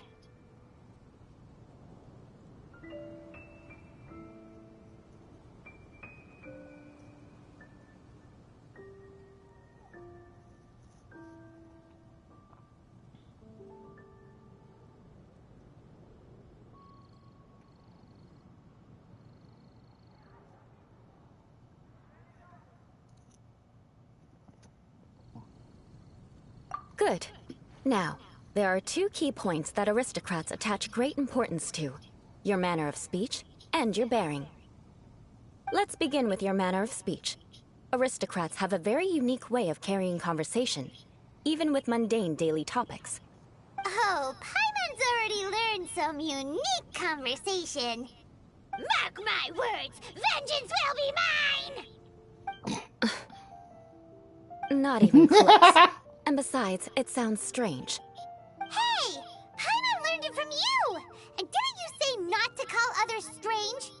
It seems you don't respect the rules of your own clan. No, I've no need to trouble myself with such frivolous formalities. Here, allow me to demonstrate. For example, when greeting a friend, you could say, "As the morning dew greets the coming dawn, so do I greet you, my dear friend." As the morning dew does what now? However, such a phrase may only be used during the morning hours. Also, the party with whom you're speaking must be of approximately the same status as you. Morning dew is not uncommon, so it expresses that friendship should not be measured by value, yet also suggests that friendship between aristocrats is pure like water.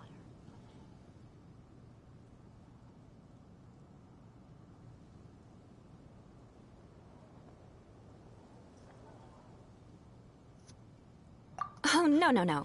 You must be prudent with your words. Calling someone a good friend could easily offend them. But didn't you just say my dear friend in your example? Paimon's confused. Yes, I did. But you must know in the Lawrence family, dear friend is a set phrase that can only be used towards certain friends with whom one is acquainted, but not particularly close. It sounds much more pleasant to call an acquaintance a dear friend. So, another thing to remember. Aristocrats are concerned with face and being polite. However, if you were to use dear friend to address an intimate friend, the recipient would think that you were deliberately trying to estrange them.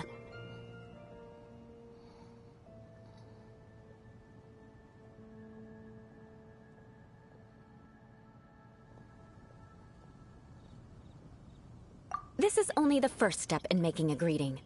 After addressing one another, you then exchange courtesies. Wait! This is all too abstract. Perhaps it would be better if you gave some real-life demonstrations. Ah. Very well. Come with me. We'll choose some bystanders to converse with.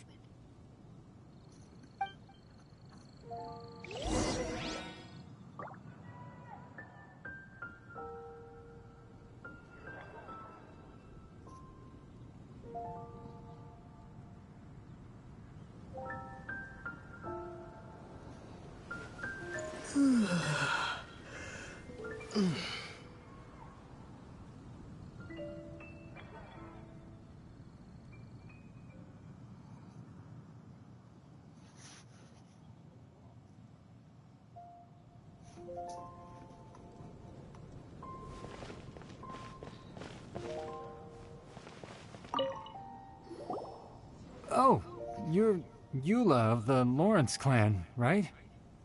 This can't be good.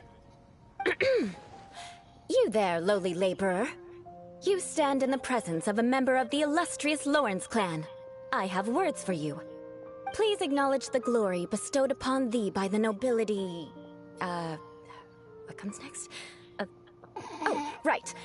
By solemnly kneeling to the ground with utmost sincerity. Huh?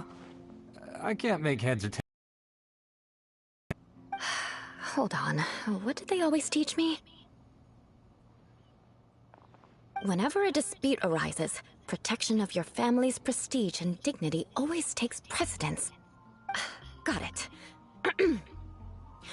As a lowly commoner, you shall maintain absolute reverence when speaking with those under which you so graciously toil. How dare you speak in such a manner?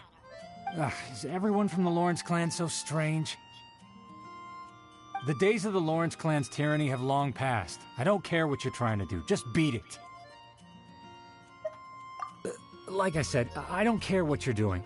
I have nothing to say to any member of the Lawrence clan. And here's You a don't word have of to say advice. anything. I wouldn't be caught dead walking too closely with any one of their like in Mondstadt. If that's all, I'll be going. I'm afraid I won't be able to control myself if we talk any longer. Hey! Don't leave! Halt! Mark my words, vengeance will be mine! Wow, the Lawrence name really does carry a terrible reputation. Never mind him. I could have predicted as much. Let's find someone else. Wow. That's something.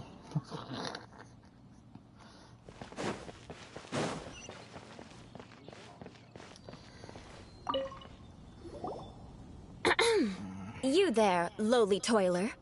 You stand in the presence of a member of the illustrious Lawrence clan. I have words for you. Please acknowledge the glory bestowed upon thee by the nobility, and solemnly kneel to the ground with utmost sincerity. Huh? Why don't you respond? According to the custom, I must wait until you kneel completely before I can say the next words. Right. I mustn't look at you too long, or I'll be drawing more attention to our difference in status. Oh dear, I've already stared at you for quite a while. Fine. You may spare yourself the formality of kneeling, as it may be a little inconvenient. I shall continue. Oh, wait. I think there's a line for people with rude attitudes in this situation. Hey, stop bothering me or else I might say something you wouldn't like to hear. Then again, I've got no words for anyone from the Lawrence clan. Again? What's with this attitude? Maybe we Yes, should I don't stop. think his attitude will change. If I keep grandstanding like this, the outcome won't be good. Let's try to find someone else to talk to. I'll remember your unwillingness to comply. Mark my words, vengeance will be mine.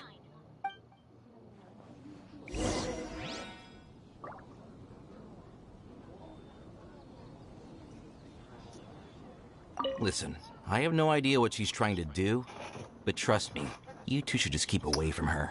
We're trying to do something. Don't worry about it. Whoa, that doesn't sound very good.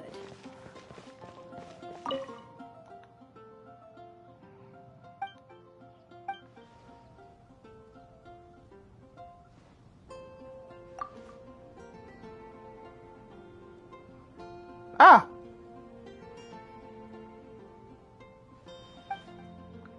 Yes.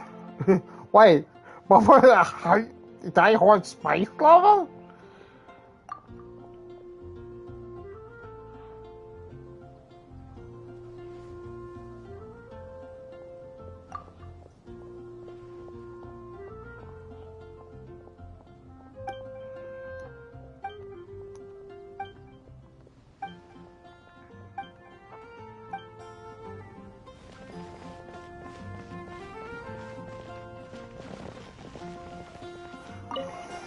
You there, lowly worker. Yeah, I've already heard it all before. Look, just spare me the time. Our answer's always the same. We've got nothing to say to the likes of you. I mean, seriously, can't you just take a hint? Please calm down. We don't want to cause any trouble. I know she's a Knight of Favonius, and that the Knights wouldn't misplace their trust, but the name Lawrence carries too much weight with it. Even to this very day, the descendants of the Lawrence clan are still scheming to reclaim Mondstadt and reinstate their aristocratic rule. And if that wasn't enough, here you are purposefully using their awkward way of speaking just to put on an act? Don't you care for the feelings of us ordinary folk? You have a point. But mark my words, this transgression will not go unnoticed. Huh? You want to fight? Listen here, I may be no match for you, but I'll be sure to lodge a complaint with the Knights of Favonius.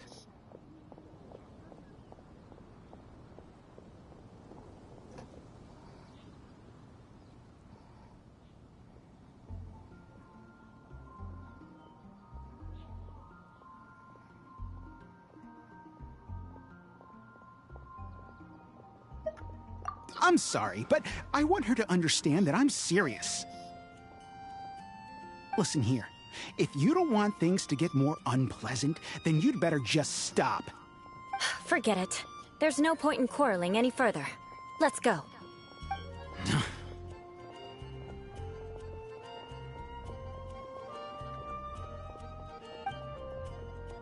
It's all right. This happens quite often. Let's find someone else to talk to. Paimon thinks we've seen enough now. Let's just stop. Actually, Paimon thinks we should apologize for asking you to demonstrate for us. We had no idea the feelings between the Lawrence clan and the people of Mondstadt were so bitter. What can we do? The Lawrence name is already a dirty word among every household in Mondstadt. Even 3-year-olds know the story. I see this kind of attitude all the time.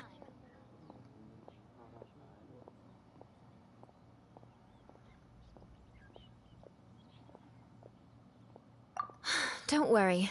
What with me being a Knight of Favonius, they're usually willing to speak a few words with me. Perhaps my aristocratic manner of speech provoked them today. Believe me, it's not a big issue. So this is the way things are normally for you? There's no need for them to direct their anger at you personally. That's the way things are. Perhaps it's just fate for those who have made mistakes. Accepting punishment is only fair, right? But when your family has committed atrocities, I'm afraid there's no easy path to reconciliation. As memories are carried in the city breeze, the faults of such grievances are passed from one generation to the next. It is now my turn to bear this burden. At least I have a means of living a relatively normal life compared to the elders of my family. I have nothing to be discontented about. I will not escape my vengeance either. Let's leave it at that. Just think of it as something I like to do. But unfortunately, you probably didn't learn much from those conversations. It seems we have no other choice but to find more people to talk to. No need! Besides, the Traveler's pretty sharp, and nothing gets in our way on an adventure. Paimon thinks we got the gist of it now. Right? Right?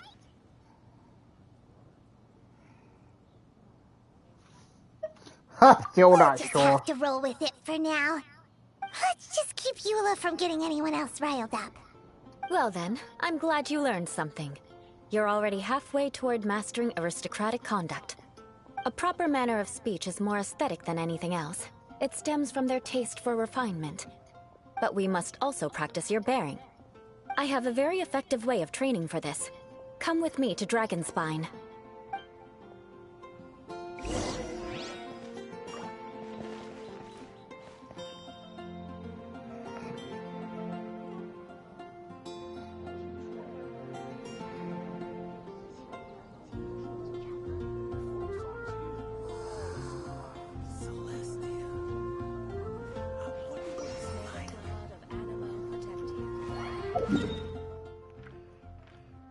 Again, with like Dragon's Spine, we're never gonna escape the place with these guys, are we?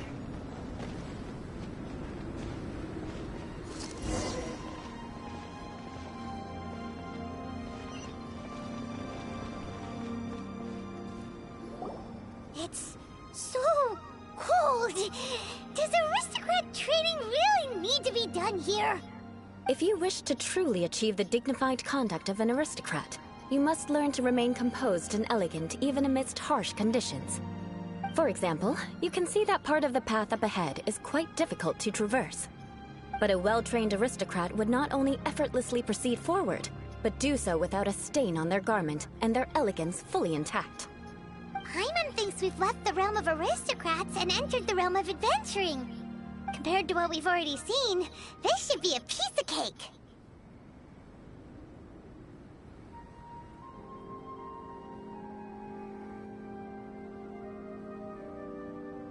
Uh-huh.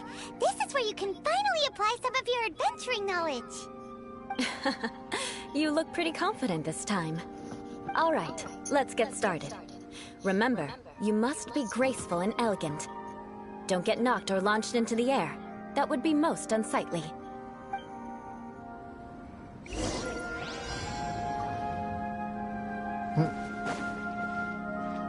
Honed in flame!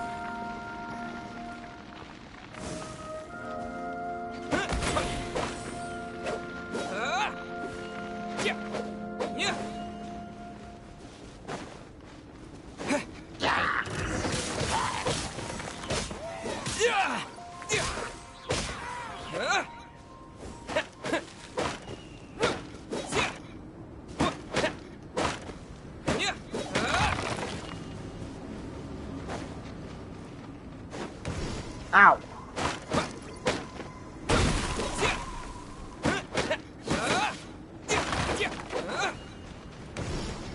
Whoa!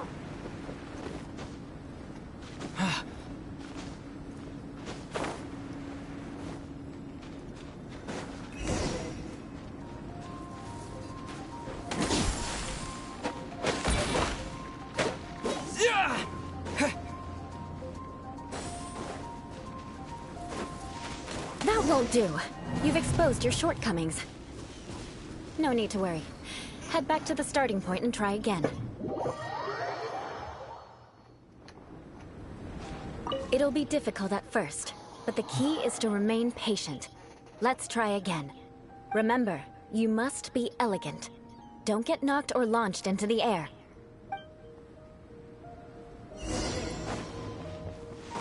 That won't do.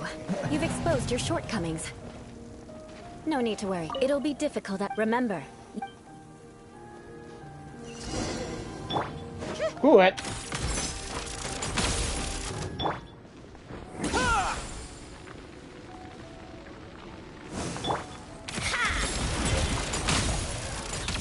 That won't do.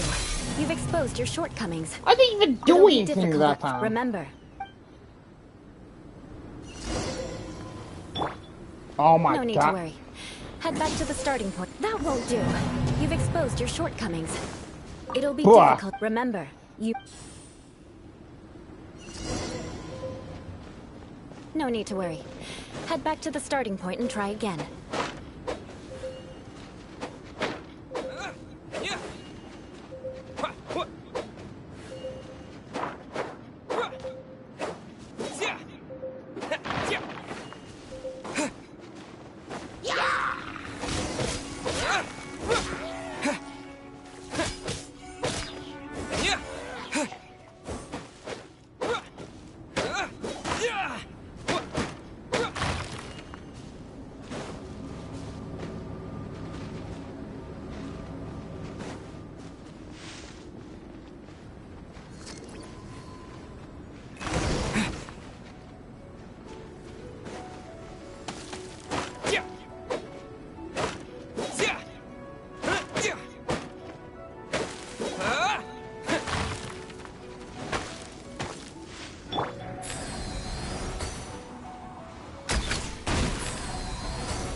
brave?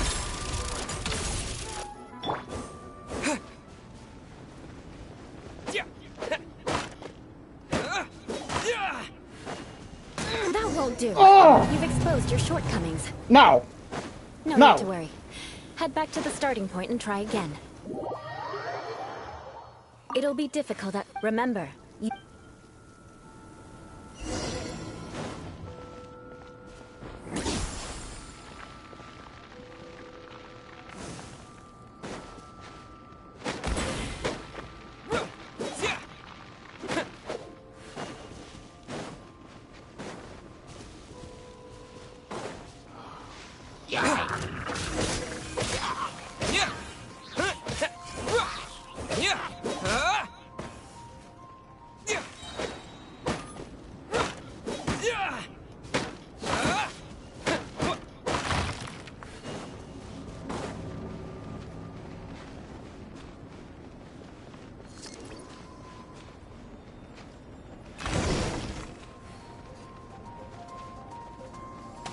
Oh!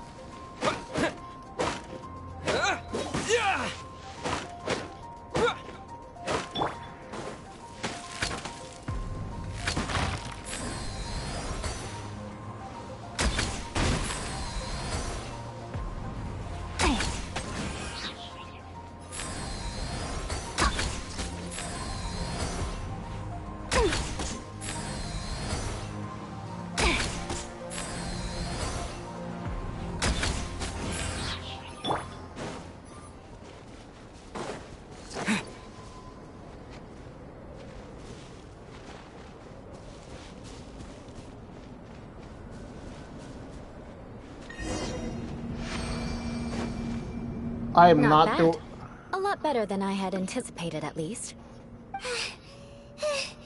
Hyman almost didn't make it through. Whew. Good thing we didn't get stuck. So, are we aristocrats now? Don't flatter yourselves. We've only just begun. This scenario was relatively simple. In the face of a real battle, one would seldom have a chance to stop and evaluate the situation. There's a ley line monolith just up ahead that will attract nearby monsters. True elegance is the ability to calmly yet swiftly make decisions in the heat of battle. My family set only the highest expectations for me, even as a child. Let's proceed, shall we?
This is the leyline monolith. Go ahead, activate it. But be careful not to get launched into the air or frozen while fighting. That would be most unsightly.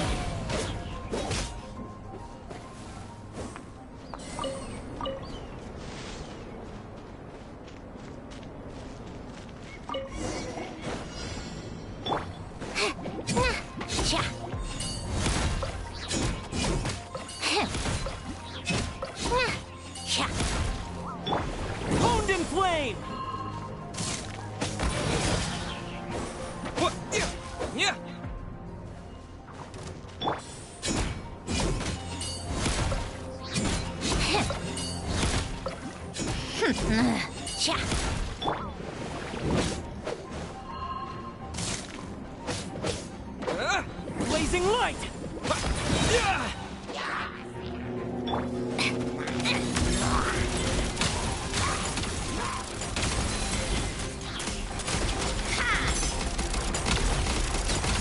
Let's test my hypothesis. Well done. Your performance was most impressive. And you managed to remain calm even in these grueling dragon spine surroundings. I'm starting to wonder if even I could have done the same. Given such an outstanding performance, it seems there is little left for me to teach you. Like Paimon said, adventuring is our specialty. So, that's it for our training, right? Then let's get out of Dragon Spine before Paimon turns into a popsicle. Hold on. I was commending the Traveler's performance just now. You, on the other hand, seem to have made no progress at all. What? You mean Paimon was also part of the training? Yes, of course. You were frantically flying and dashing about throughout the entire thing. Not an elegant sight at all. Did you even listen to anything I was trying to teach you? Maybe that's just her style? Hey! That's not true! Paimon was just focusing on you the whole time! Whatever the reason, not heeding my instructions. A cause for vengeance, perhaps. Now, drink this. Huh? What is it? Are you trying to poison Paimon? Certainly not. It's warm milk. Didn't you just say that you were freezing? Drink it and it'll help warm you up. Oh, thank you. Are you still planning on the whole vengeance thing? If I wasn't, then why would I care about you being cold? If you turned into a Paimon popsicle, that would ruin my plans for vengeance now, wouldn't it? So, dear friend, don't die on me out here. Ah! Paimon knew something was off! Thank you? All in the name of vengeance. No need to thank me. Now then, given that your training is complete, it's time we return to Mondstadt. Our last step will be preparing a cordial gift to present to my uncle when you meet him. I already have something in mind. Let's pay Sarah a visit at Good Hunter.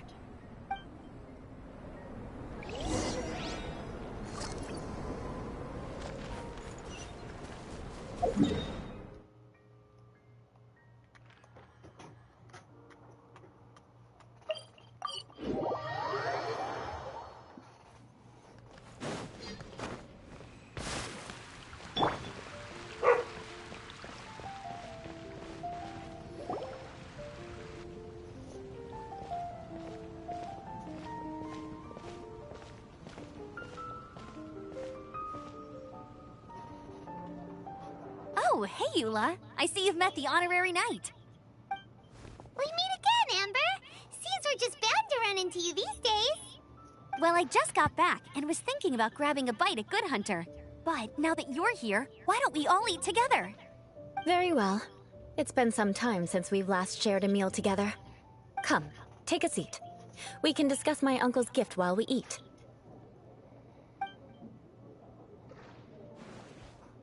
Yes? Is there something else you'd like to order? Could you please prepare a serving of my uncle's favorite, gebratenes Fleisch mit Sauerkraut? We'll take it as a gift to him later. Coming right up. It'll take some time to prepare. I'll have it here at the counter once it's ready. Hold on a moment. Is this satisfying salad also something that Amber ordered? No, she didn't order it. But because she didn't order any vegetables, I thought I'd throw in a salad on the house. You know, to contrast all the meat dishes. So, we clearly didn't order this, yet you prepared it without authorization. Mark my words, this transgression will not go unnoticed. You're gonna take revenge on her for giving us a free salad? You should know me by now. That's the kind of villainous character I am. Oh. Well then, please wait a moment while I get the dish for your uncle started. Delicious unauthorized delicacies. Sarah will pay for this. Why would you choose gebratenes Fleisch mit Sauerkraut as a gift for your uncle? Hyman's never even heard that dish before. This dish isn't actually on Good Hunter's menu. Only long-standing patrons such as my uncle would know about the dish. The old aristocrat seemed to take a liking to it. Because of the sour flavor of the sauerkraut, not too many people are fond of it these days. I guess it's become less popular over time. Eula treated me to the dish once, and I couldn't even finish a bite. I've nicknamed it gebratenes Fleisch mit Vengeance ever since. Ugh. I never expected us to have such completely different tastes in food. If I weren't in such a good mood, I'd say that constitutes grounds for transgression. Of course not. It's hard to find someone in Mondstadt that attracts contempt as much as she does. It's fine when you're just joking between us, but I'm afraid our honorary knight might misunderstand you. Eula's always talking about vengeance, but that's just how she is. It's nothing you should take too seriously. But I am serious, and I'll remember every transgression committed against me. Ugh, it's no wonder so many people dislike you. Paimon's starting to realize that Eula is actually a very good person. There's no need to be so awkward when you want to say something nice. Listen, you've never been labeled as a social pariah, have you? Well, no? So that's why you wouldn't understand how hard it is for a bad person to try to be good. It's impossible for me, and I have no intention of acting like a good person. All right, no need to look so sullen. I'm just kidding. Come on, let's eat. The food is getting cold.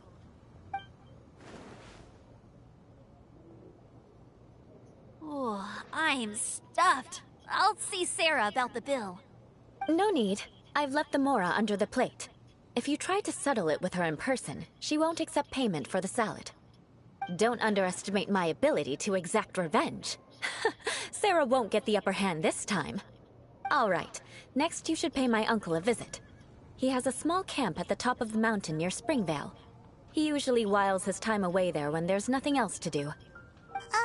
Aren't you coming with us, Eula? I'm afraid that wouldn't be very convenient for me.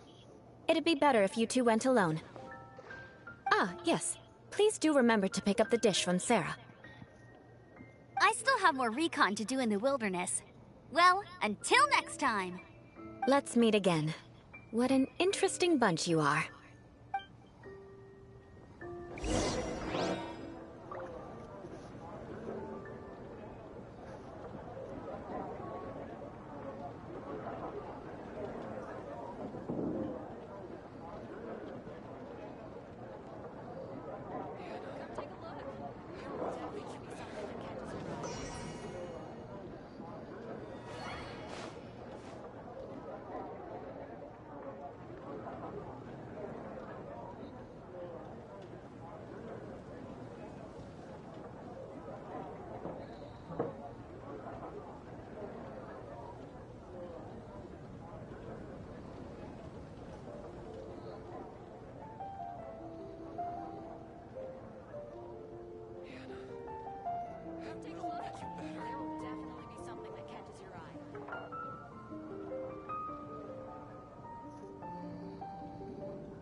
will make you better.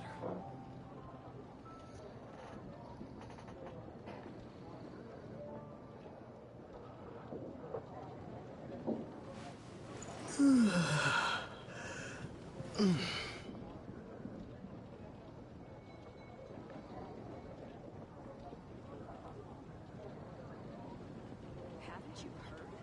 There's a strange robber in your room. 15, 16. That's a nice haul.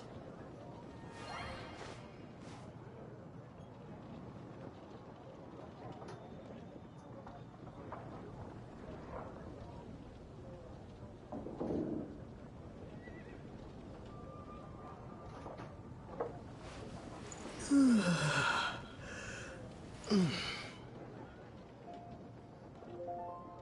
take a look. There will definitely be something that catches your eye. I will make you better.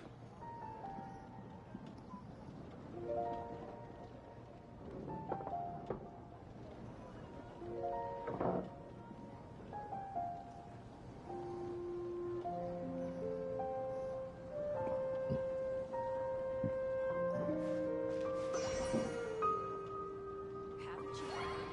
There's a strange wanderer in your room.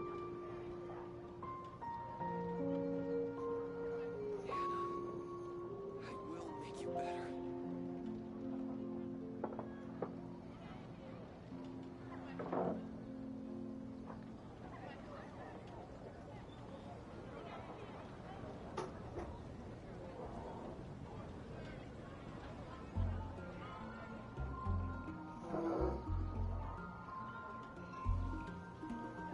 Haven't you heard? There's a strange wanderer in your room. Oh, which should I choose? And a radish veggie soup.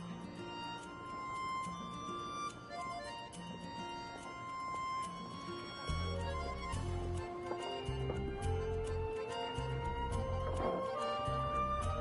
you heard? There's a strange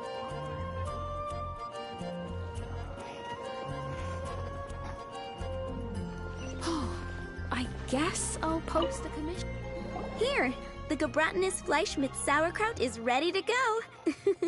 Be sure to eat it while it's hot, otherwise the flavor will be spoiled. And by the way, don't worry too much when Eula says strange things. She's actually a very good person. Paimon's been meaning to ask.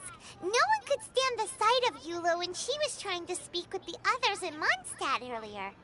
But she seemed to get along fine with you and Amber just now. What's up with that? The people of Mondstadt don't take kindly to anyone bearing the Lawrence name. They are unable to see past her family, therefore they don't actually see Eula for herself. So no matter what Eula tries to do, it's seen as a wrongdoing. It essentially strips the meaning of anything she tries to accomplish. How come you're able to see Eula differently then? Well, when she joined the Knights of Favonius, it caused quite an uproar. Many people signed a petition demanding that the Knights reverse their decision. At the same time, numerous members of the Lawrence clan crowded the entrance of the Knights of Favonius headquarters, clamoring for Eula to give an explanation. Whoa, so both sides were unhappy. That's right. So you can imagine how determined Eula must have been under such circumstances. But thanks to Grandmaster Varka and the unwavering attitudes of others in the Knights of Favonius, they were able to quell the unrest. Tensions still remain beneath the surface, I'm afraid. In the eyes of the people, she's a stain on the Knights of Favonius, and in the eyes of the Lawrence clan, she's a disgrace to her family. But she simply fulfills her duty as a knight, silently helping one person after another, myself included. People like Eula should be approached with care and understanding. She could stand to be treated a little more fairly.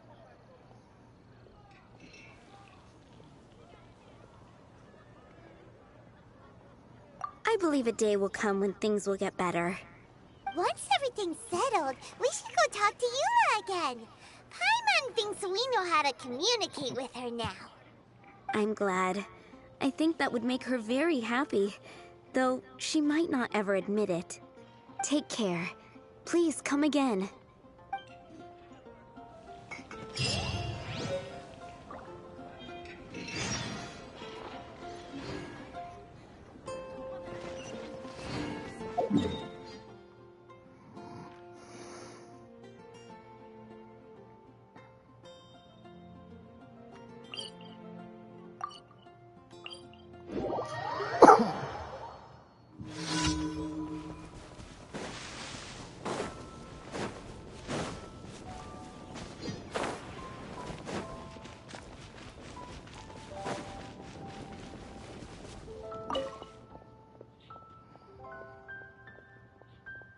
Yeah.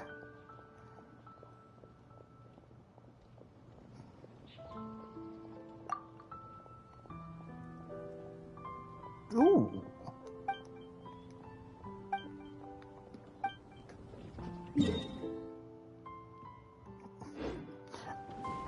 Oh, yeah, that's cool. I can just ask him if I can, for like oils.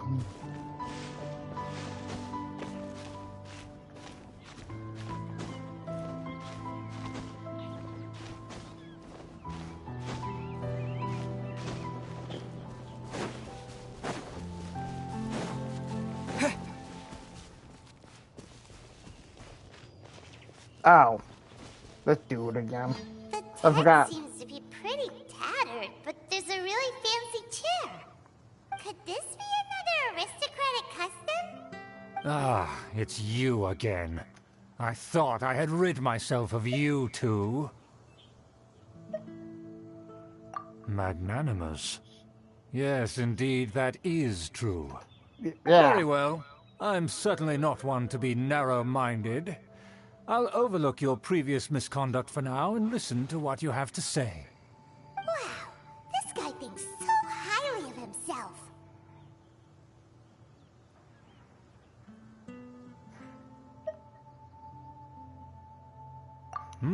It appears I have misjudged you. Supreme brilliance. The glory of the nobility that continues to this day. A true loyalist. Impressive. My intentions were to test your humility. It appears you have become well-versed in our etiquette. Oh, so he was testing us. Sheesh, what an ordeal. Your conduct is satisfactory. I must say, such progress in such a short time is practically unfathomable. If I may ask, from whence did you learn such a civilized manner of speech?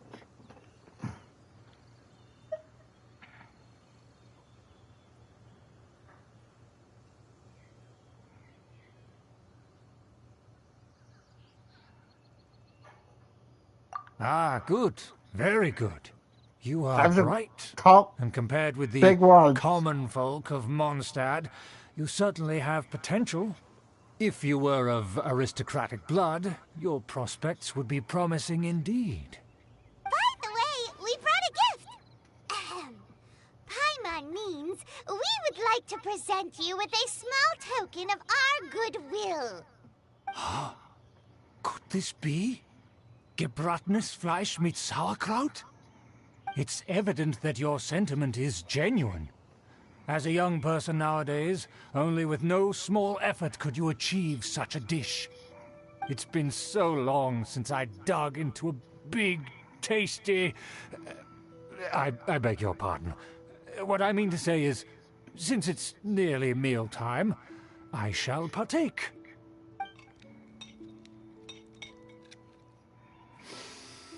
Ah, yes, this aroma, just as I remember it, and this exquisite sour flavor.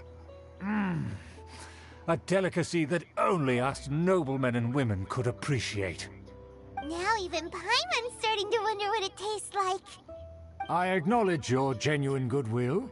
Such sincerity must certainly imply that you come bearing a request.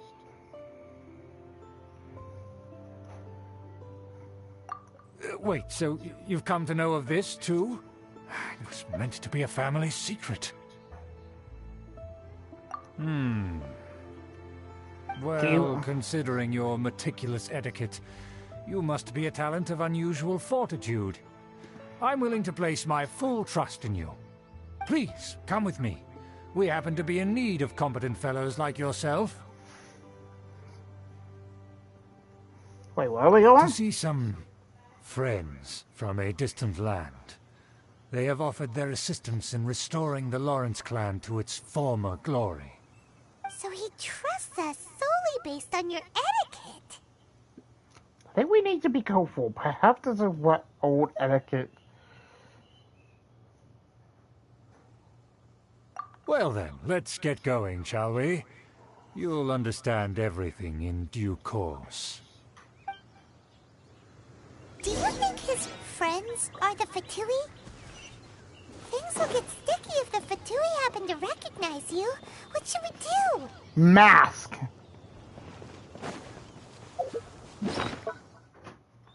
Can we go with the Fatui mask? I don't remember.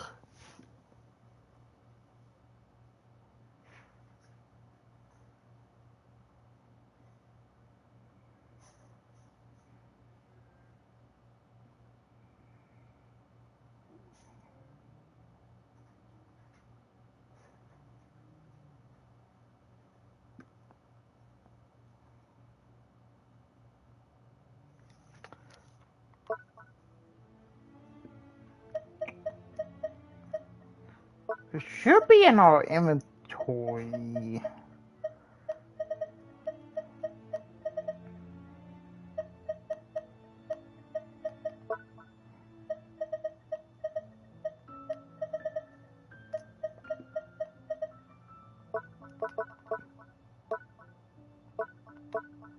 That's materials. That gadget?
Ow.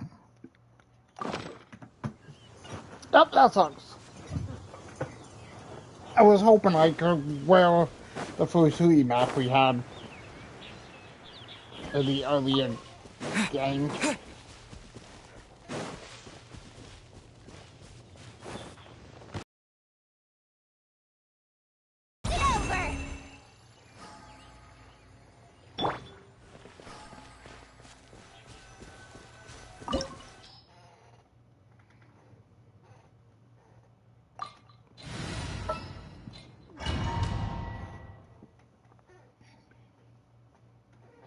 Huh?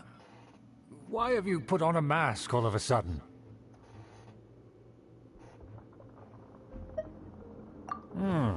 Even if they are powerful, our status is much higher than theirs in the land of Mondstadt. And therefore, we shouldn't allow them to admire our true faces so easily. Yes. I see. Good thinking. Paimon thought for sure they'd recognize us. Let's proceed, shall we? I'll introduce you as my guest.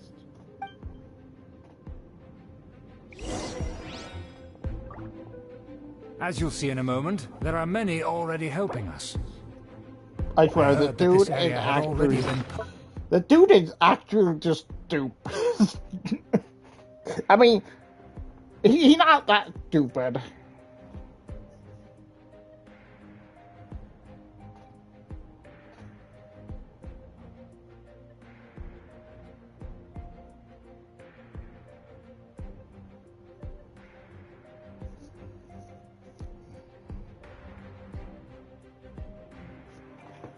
God, I love like the dungeon theme.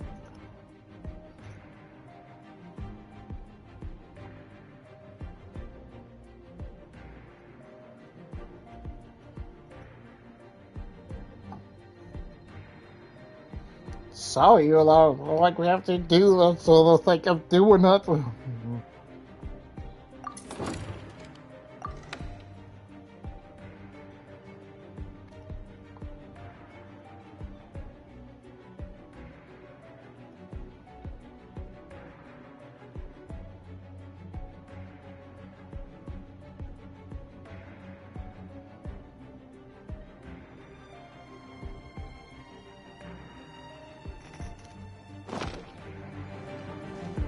God, I Though it love. has fallen into disrepair and does not suit the tastes of the nobility, we simply have to make do for now. Sorry, can we walk any faster? Of course not. An aristocrat always moves with grace in his steps. Moving hurriedly is of course. unacceptable.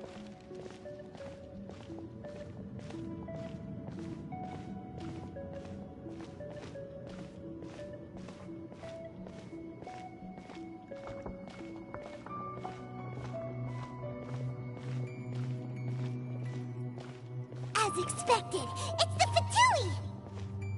As expected. Because we always see them around the city. They must be very powerful. Huh. Nothing more than foreign ruffians with power and the ability to flaunt it. I really They wish we are would go out that favorable map business outside. partners.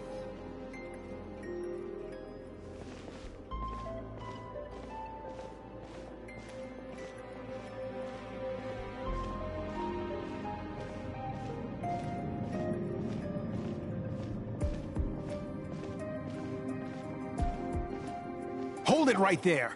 Who's this? If you really must know, they're my guests. If you happen to offend them in even the slightest, then you will be held accountable by the Lawrence clan. But this matter is of utmost secrecy. We must exercise caution.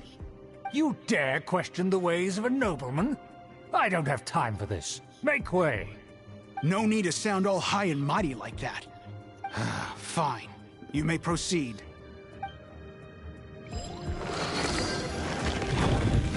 Come here with us.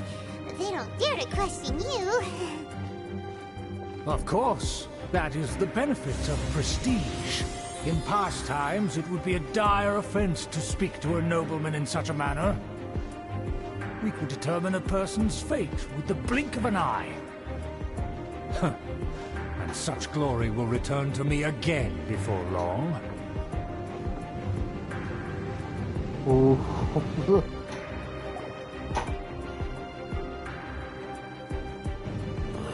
Where have I seen this person before? And who, may I ask, is this? We mustn't bring just anyone in here. This is our new ally that I've recently met. They are completely trustworthy. You have the word of the Lawrence clan.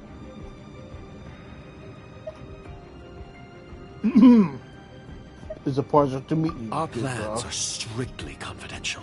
It's not wise to bring in an outsider at this time.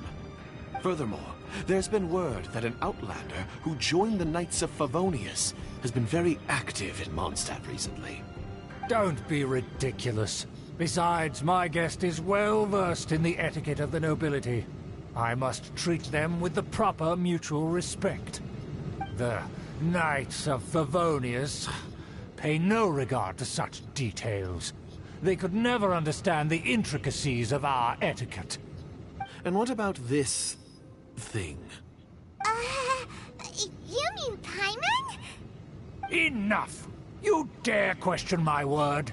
Need I remind you who it is who has made your activity in Mondstadt possible? Without the support of the Lawrence clan, you would have all been driven out by the Knights of Favonius like dogs. You must immediately offer your sincerest apologies to my friend. You've offended their honor. Fine. I'll take your word and make no further inquiries. Now, to the matter at hand. Did you bring the diagram of Mondstadt's defenses as promised? Oh, so that's what's going on here. Yes, of course. Here it is. Let me see. Huh. Why is it so poorly drawn? Everything's so squiggly and crooked. And what is this shape supposed to be? Excuse me? I'll have you know that I went to great lengths to carefully draw this map by hand myself. That shape is the symbol of the Knights of Favonius. I see. Crude, but I can make do. Are you able to verify that this is all reliable information? Of course, you needn't worry about that. Don't forget what we agreed upon. The flag of the Lawrence clan will fly above the Knights of Favonius headquarters. The rights to that building, as well as the whole of Mondstadt, belong to the Lawrence clan. Yes, we will both profit from this agreement. There's no use haggling over the details.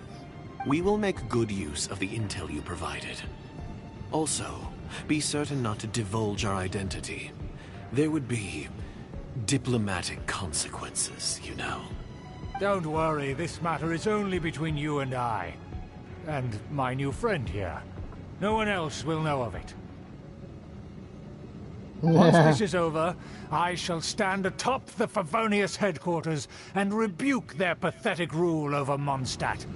Then, the city and all its people will once again be under the rightful and unwavering rule of the Lawrence clan. Perfect. Just as it once was, and just as it should be. May I remind you once again that we mustn't act rashly. That is all, for now. Very well. Huh? What are you doing? I keep up appearance at the jigsaw. That's right! It's the Honorary Knight and their trusty companion, Paimon! We're here to crush your evil schemes into dust! Dust! I think they got the message, Paimon. So this was all just a ploy to deceive me! Yeah, you're kind of stupid when it comes to It's this. your own fault! Who would put so much trust in someone based purely on their manners? After so much planning, this is how it ends? Huh? We'll see about that!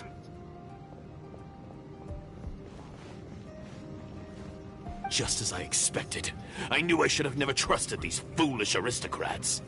No matter, we already have the intel we need. Get them! They're running off in different directions. Paimon remembers that this place is a dead end. Let's take care of the Fatui first and then do the shielders later. I see through you. Don't be a killjoy. We've only just begun. Bye. Got a death whip? Take a break? Door is open. Let's go. Is that Eula?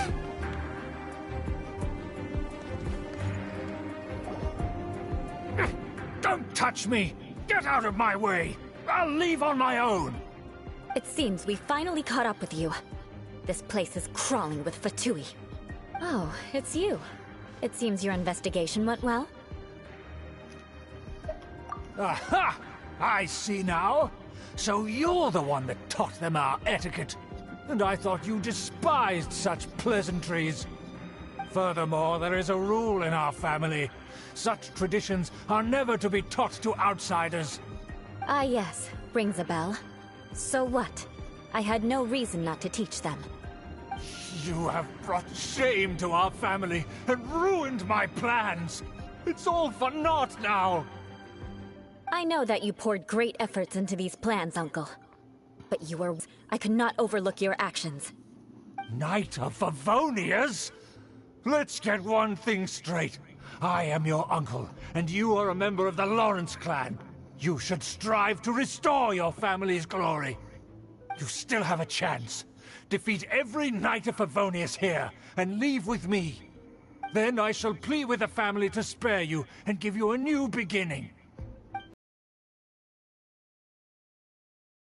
To attack the Knights of Favonius?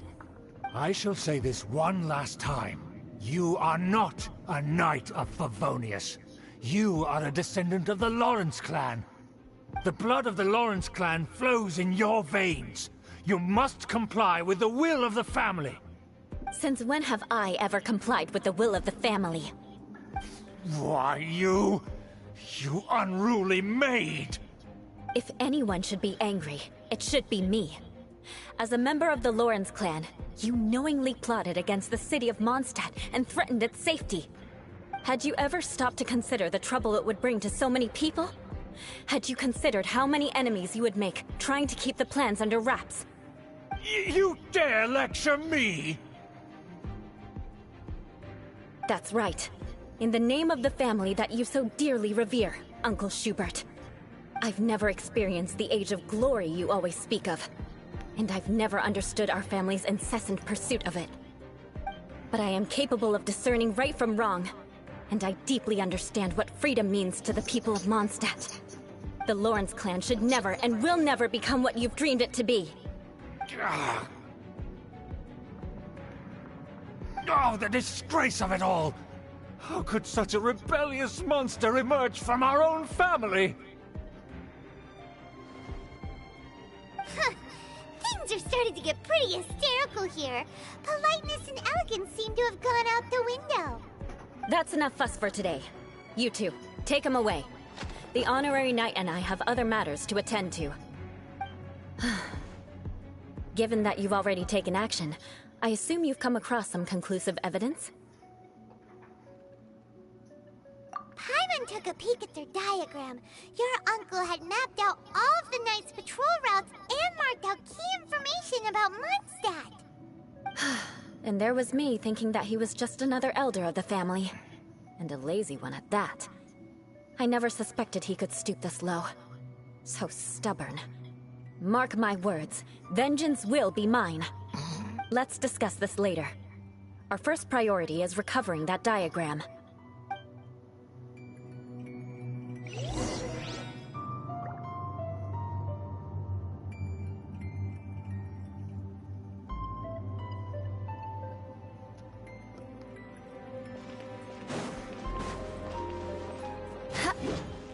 Oh yeah, she is a great sword user. Eye for an eye.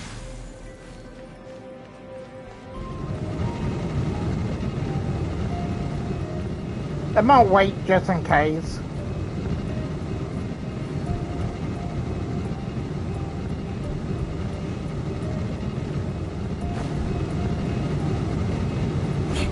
More speed.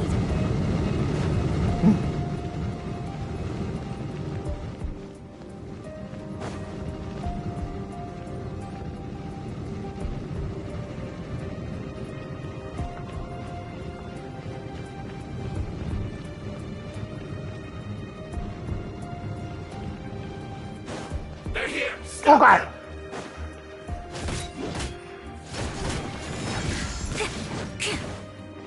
Use this first.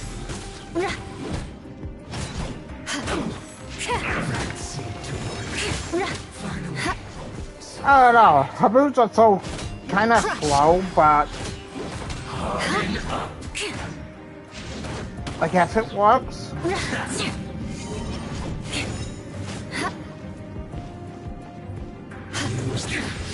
This is trouble. Beg for mercy.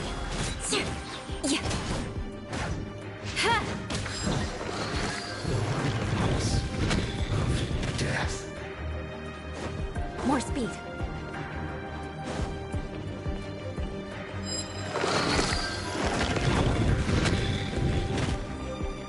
Who this?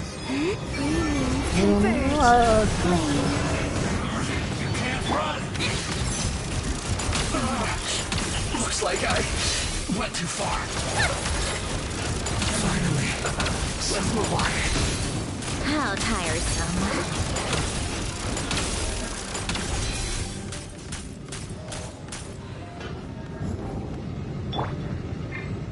Finders keeper!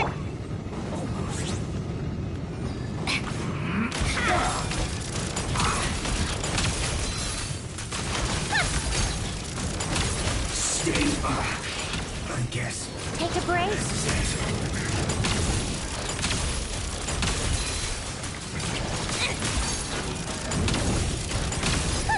What a joke! A new dawn rises!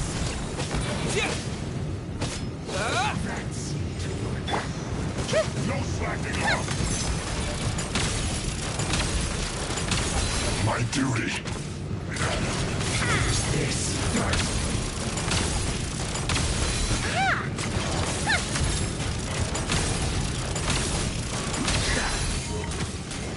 Come on, keep up! The loneliness of death.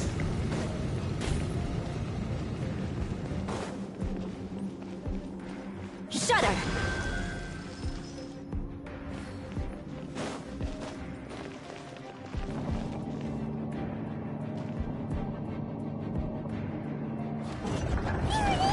That's where they put the diagram! This here, huh? I guess there's no other option but to fight!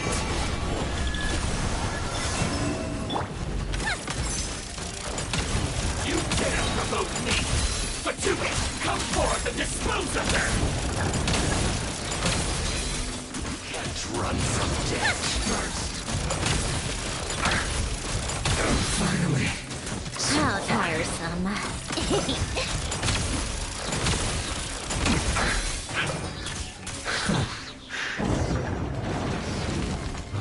Death. This must be it. They may very well have already made a copy of it.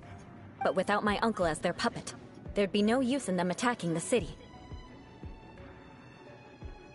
The Fatui wouldn't have relied only on your uncle. True.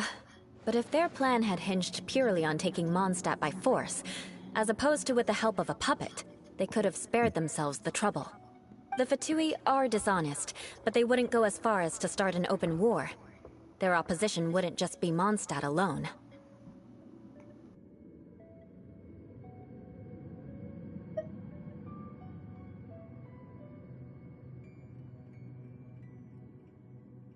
Anyway, I'll inform the acting Grandmaster.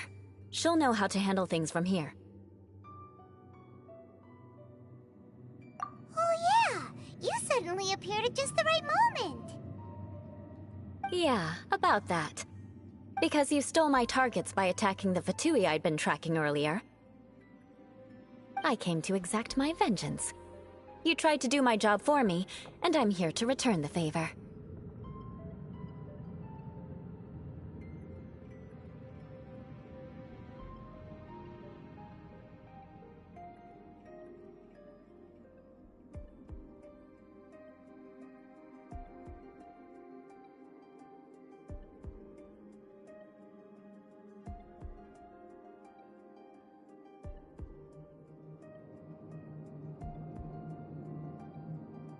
Finally! After all this time, Paimon understands what you're saying! In reality, you sensed that something might happen to us during our investigation. You were worried about us and your uncle, so you brought a team to take a look. My purpose was vengeance. Don't twist the story. You don't look too bright, but it turns out you have a knack for scheming. And mark my words, I'll remember that. Hey! What do you mean Paimon doesn't look too bright? You have seeded a deep enmity between us. Just you wait. Even if you were to be completely destroyed, I would never forget you. Bring it on! I like your fighting spirit. I'll take this diagram back to the Knights of Favonius and take it from here. Sure. Well, see you around. That you will. And make sure not to steal my targets next time.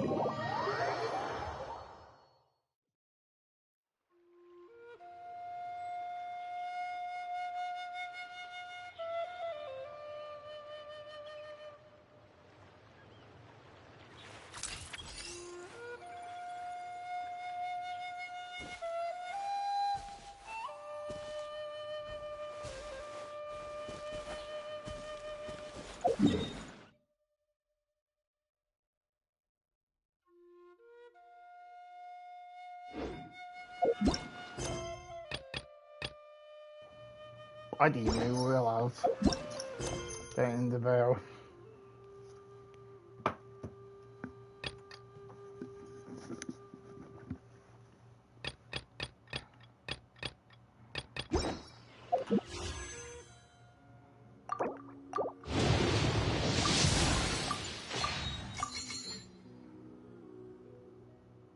Called back to the Zeppeljärni Palace again? Ugh, seriously. What's the point in all these endless meetings?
I'll continue later.